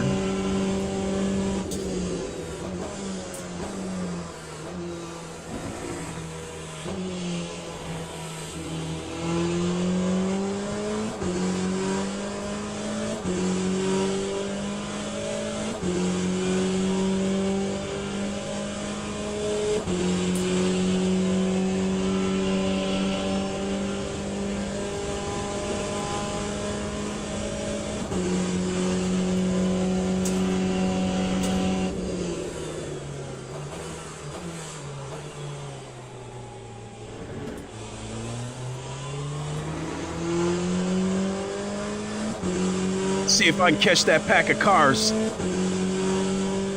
DJ Stevens said, "Do you think they are going to add microtransactions?" Yeah. Because the microtransactions are still there on R Factor 2, and the microtransactions are actually quite pricey. I did a stream a couple of days ago where I was talking about how I spent over $100 on R Factor 2. Alfonso Carter said, "I just paid off my child support a year ago. You do know that if he stays in school you still have to pay support?" Yeah, I know that.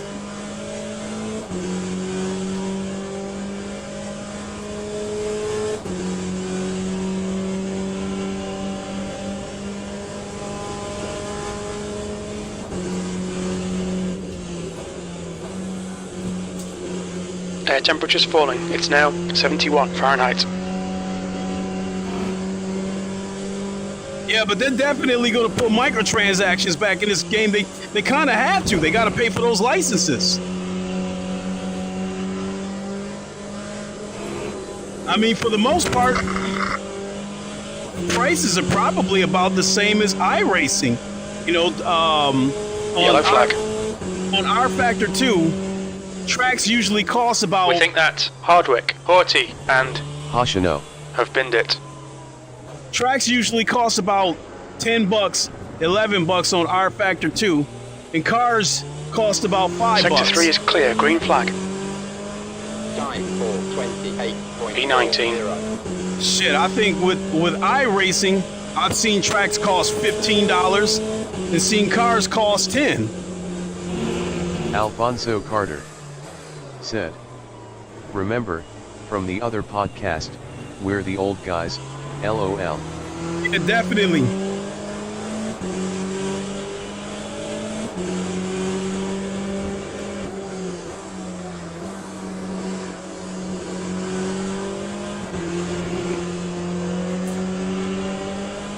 Get off my ass.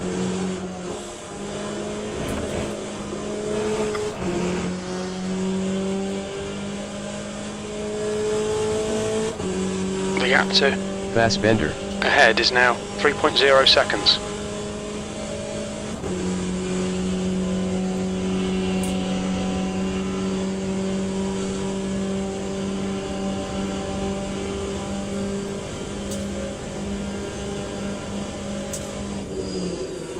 The gap to Wainwright behind is increasing. It's now 1.6 seconds.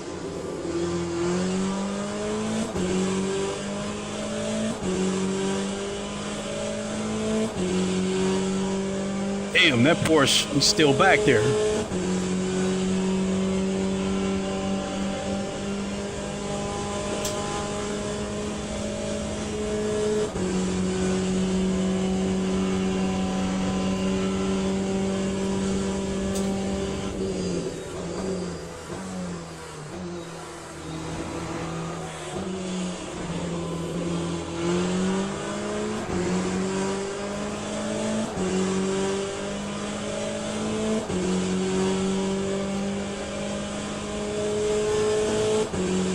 Getting a little bit worried that he might take me out when we get to this next corner.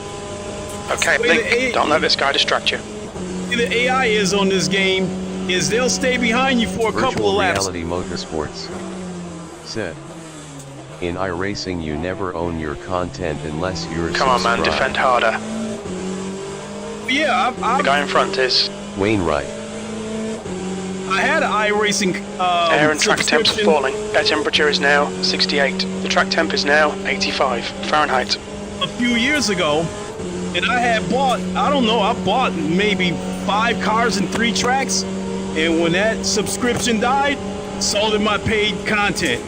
So, and that don't fly with me.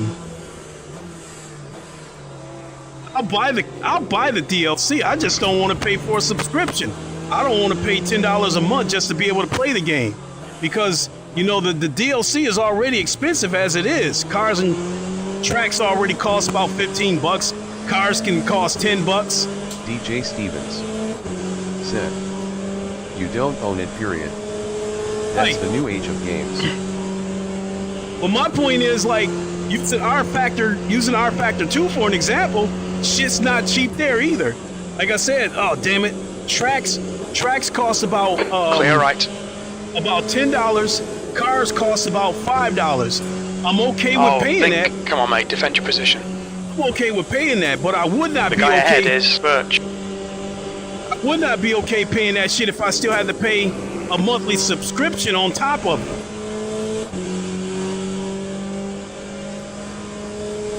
If iRacing was to kill that monthly subscription, I would have come back to iRacing a long time Virtual ago. Reality Motorsports said, "That's why I left iRacing. LMU is awesome." Oh, I love Le Mans Ultimate. As I've The gap said, to Birch ahead is increasing. It's now 2.3. P20. as I've said a few times, once the VR goes online, this is going to be my #1 game.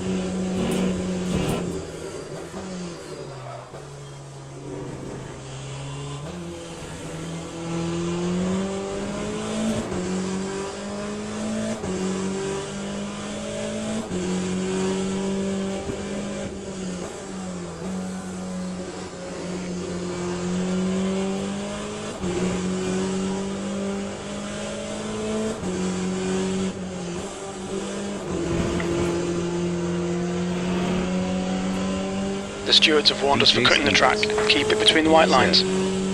Well, erasing just did a poll and lowering the subscription was one of the options to pick. The gap to Hardwick behind is now 0.6. We just did a poll. It's just I don't like the thought of the Come on, subscription don't make it easy for because him. Make him go the long way around. I would even be okay with iRacing if it was a situation where, okay, if you let your subscription run out, you can still play the game single player and still keep your content. Clear left. Let that subscription run out, you lose everything. Said. Don't give up. Keep him under pressure. Alright, brother, I'll send that request with message. Okay, think. The next car is Hardwick. Now,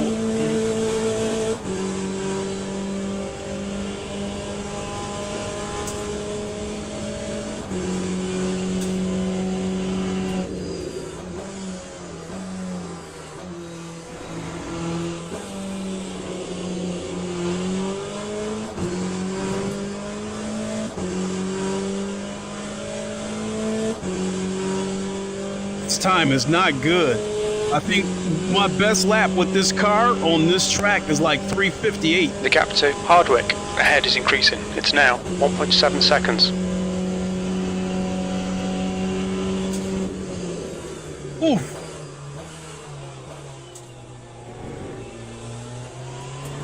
Your right tyres are cold.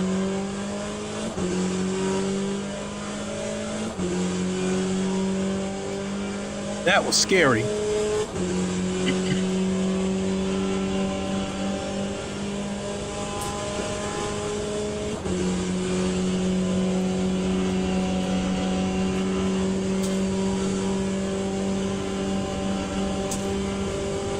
Game like this, the endurance races is going to happen. There's a good chance, like if you do like a 2-hour race on this game, it's a pretty good chance you're going to spin out because of the nature of this game, the physics. That being said, you don't always have to be the fastest guy on the track with this game. Just be consistent and keep the car on the track.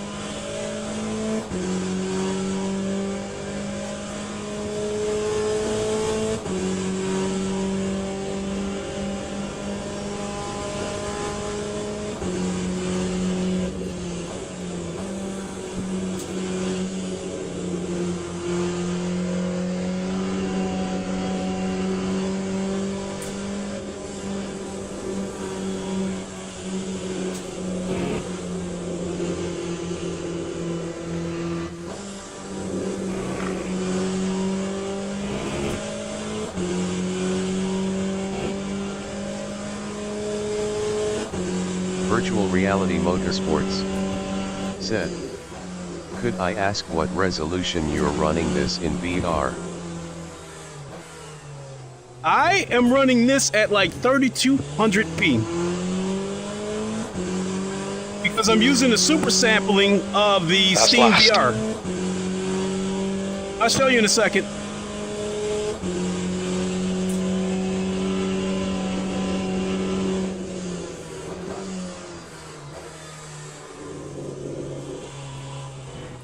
Yeah, I'll go ahead and show it to you right now.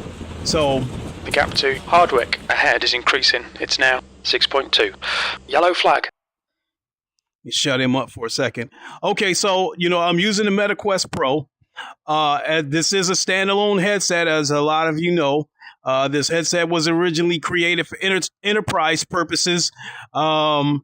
Basically, the better way to put it is I think this headset was created with the intentions of being the first Apple Vision Pro for enterprises, for meetings, Virtual and Reality shit like that. Motorsports said. Thank you. Yep. So I'll show you my resolution here in a second. So anyway, you can use this as a PC headset.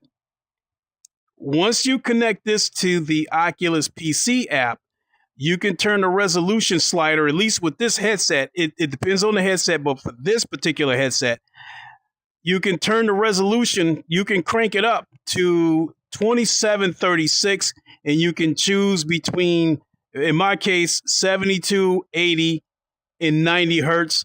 I think with the Quest 3, you can go up to 120 hertz. Now, being that I'm running this game through Steam VR, Steam VR also has its own resolution slider that can go all the way up into the 5,000s. But for me, I've got this game super sampled at 3200p because that's at least for the computer that I have, that is the perfect balance of getting a sharp picture and getting good performance. So let me show you that real quick. You should be able to see this Le Mans Ultimate, my video settings right there. Virtual Reality Motorsports said, I run a Oculus Rift S.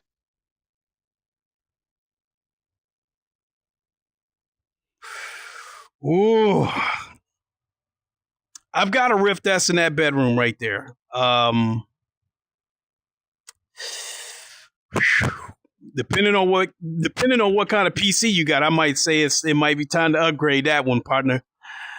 So yeah, if you, assuming you guys can see this window that I got popped up for the Steam VR, you can see I've got the resolution here at 3152 by 3224, and you see where this custom slider is. It can go all the way up, all the way up to 7208.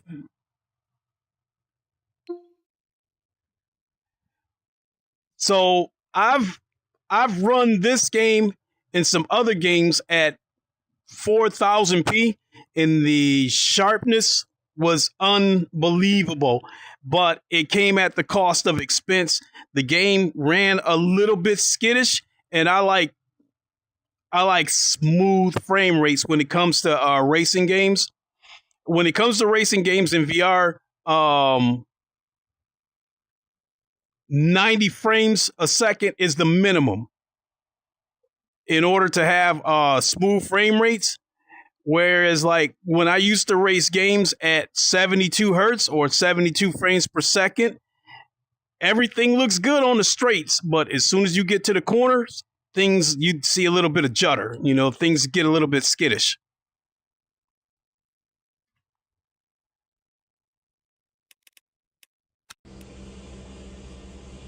Virtual Reality Motorsports said, married with a mortgage, but I'm Green loving flag, VR sector 1. sim racing. It's the only way to go.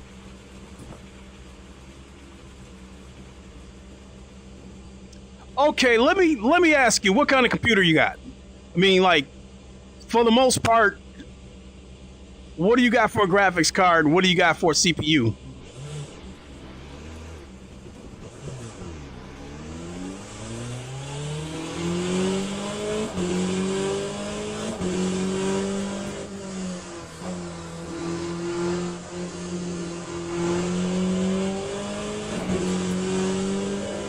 You're locking your fronts going into the S's.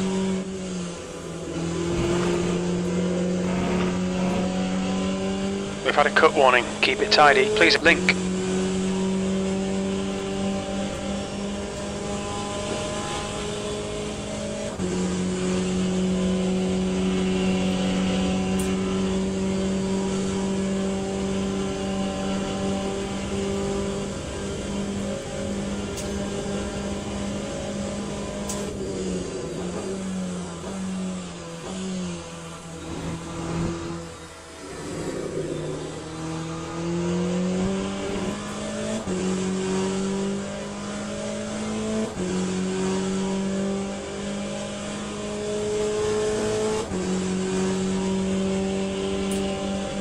Virtual Reality Motorsports said, i7 with 2080 Ti.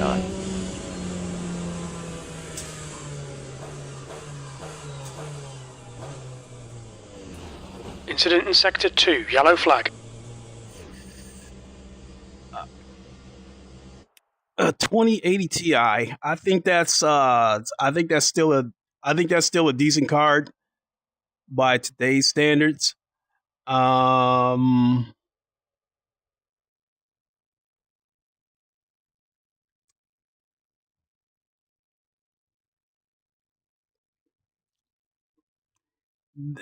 2080 Ti is definitely enough to push the Rift S that you have, because the Rift S is a native headset, and it's 80 hertz refresh rate with a 1440p resolution. So the 2080 Ti that you have is definitely enough to push that.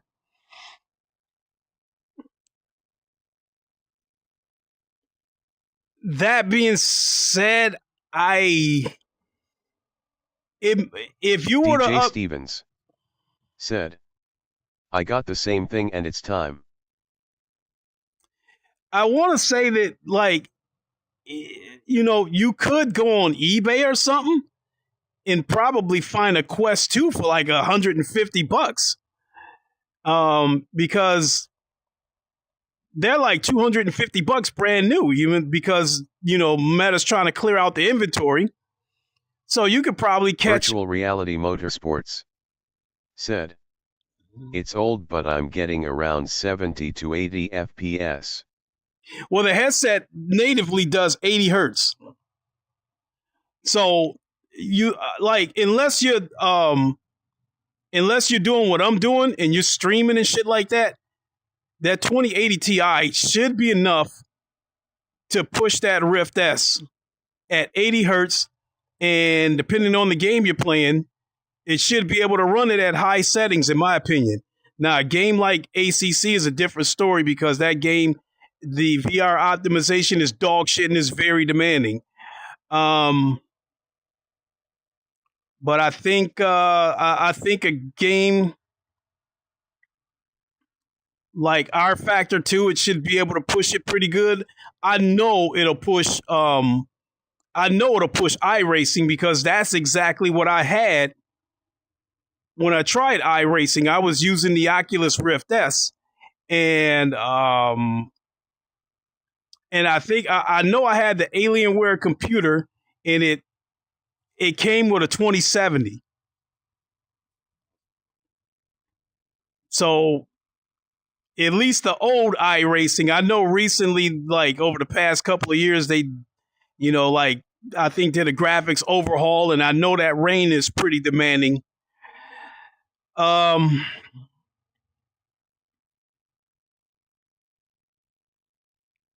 Short story long, I don't know. Virtual Reality Motorsports said, ACC only gets to 45 FPS. Refactor 2 runs at 90 FPS. To me, 90 frames, in my opinion, is what you should be aiming for, because 90 frames, in all honesty, I didn't find that out until I bought a Quest 2, because the Rift S stops at 80 hertz. 80 hertz is good for the most part, but when you get to corners, you might see it get a little bit skittish. If you can get to 90, if you got a headset that goes to 90 frames and you can push 90 frames and maintain it when you go around corners, the corners will be just as smooth as the straights. When I was running games at 72 hertz, everything was cool on the straights, but when you get to the corners, it got skittish.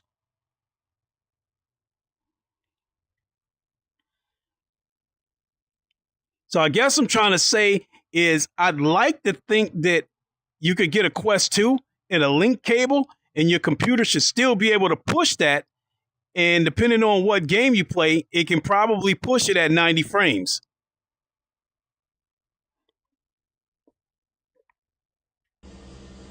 Because I know ACC is one game that is really fucked up in terms of optimization. And ACC is basically the reason why I built this computer with this 4090 in it. Sector 2 is now green.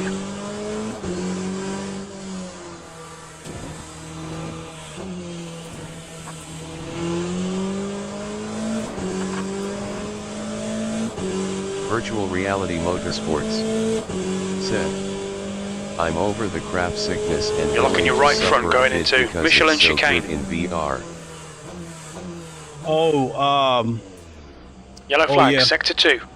Yeah, Jim won't shut up, so I'll be ready to shut this down here shortly anyway.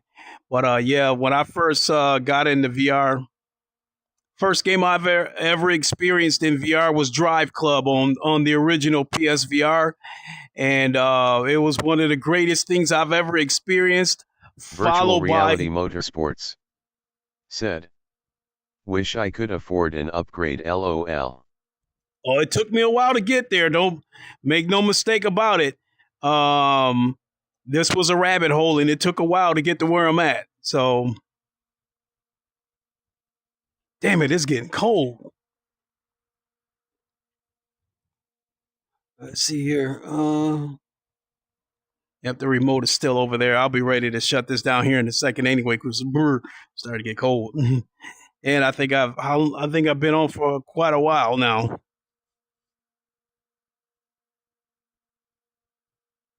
Plus, I'll be ready to grab a bite to eat, and then I think I might jump into some R Factor 2.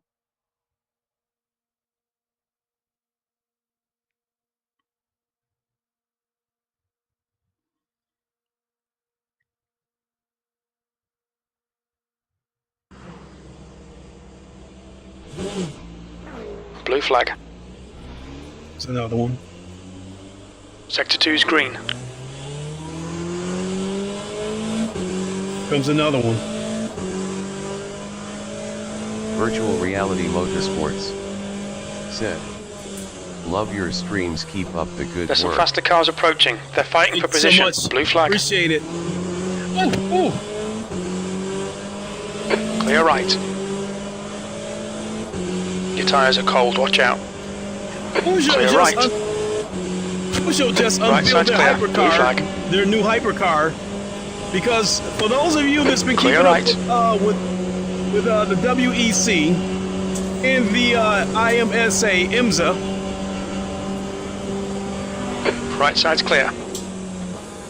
earlier this year, Lamborghini revealed their hypercar. Now, I guess their hypercar is going to compete mostly in IMSA, but it is going to participate in this year's 24 Hours of Le Mans. Yellow flag in sector 1. Also, Renault. For those of you that saw the Renault hypercar that went by that doesn't have a wing in the back, well, they just revealed their new Sector 1 is hypercar. green. In its Car in space. front is. Fassbender. Oh my God! I just messed up.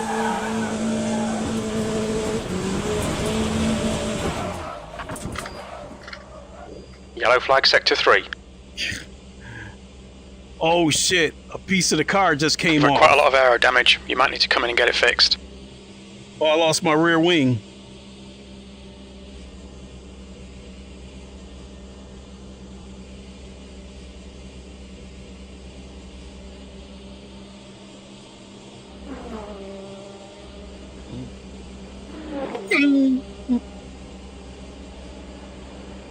Oh, one of them's gonna hit me.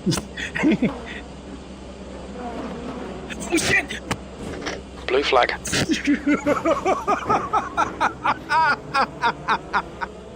There's a group of faster cars behind. They're racing for position. That car just lost his wing.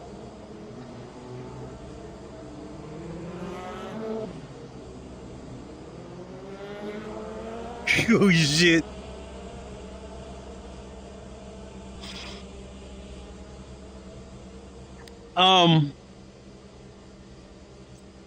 Yeah, thank you for the compliment. I definitely enjoy conversating with people when I'm live.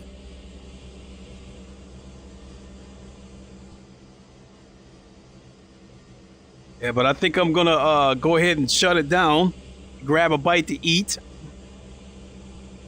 and I have no idea what time it is, but I think I'm gonna jump over to some R Factor 2 or some Automobilista 2. And as I've said before, even though these past few months I've only been streaming once or twice a week, I do a lot of practicing offline.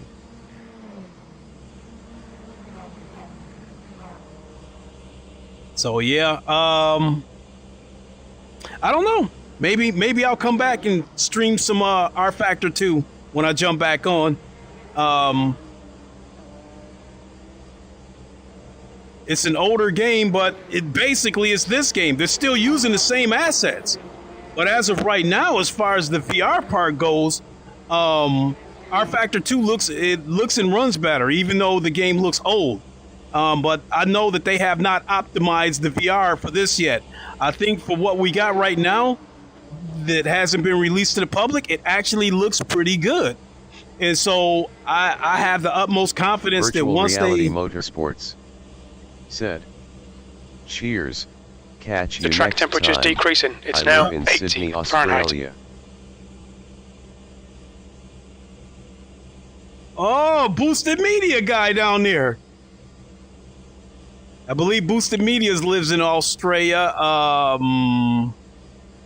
Gosh, I can't remember the guy's name, but I subscribed to another guy in Australia who was streaming Le Mans Ultimate yesterday.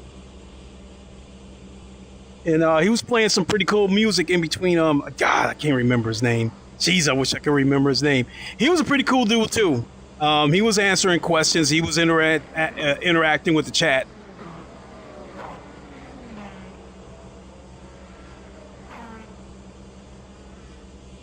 So, yeah, that's going to do it. Thanks for watching, everybody. We'll see what happens. You know, it's the weekend. I want to get a lot of racing in, so who knows? If I don't fall asleep, maybe I'll come back in a few hours with R Factor 2 or something and see what happens. But I think this game is, as far as the optimization goes, I think it's coming along nicely because what I'm looking at right now actually looks pretty good. So, with that, we'll see you all on the Virtual Reality Motorsports said, Alex K. Alex K. Name sounds familiar.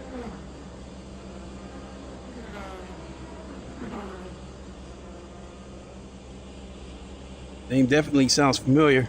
But yeah, that's gonna do it. Let me get on out of here. I know I'm blabbling and rambling on. Thank you all for watching, and hope to see you all in a few hours, assuming I don't fall asleep. With that being said,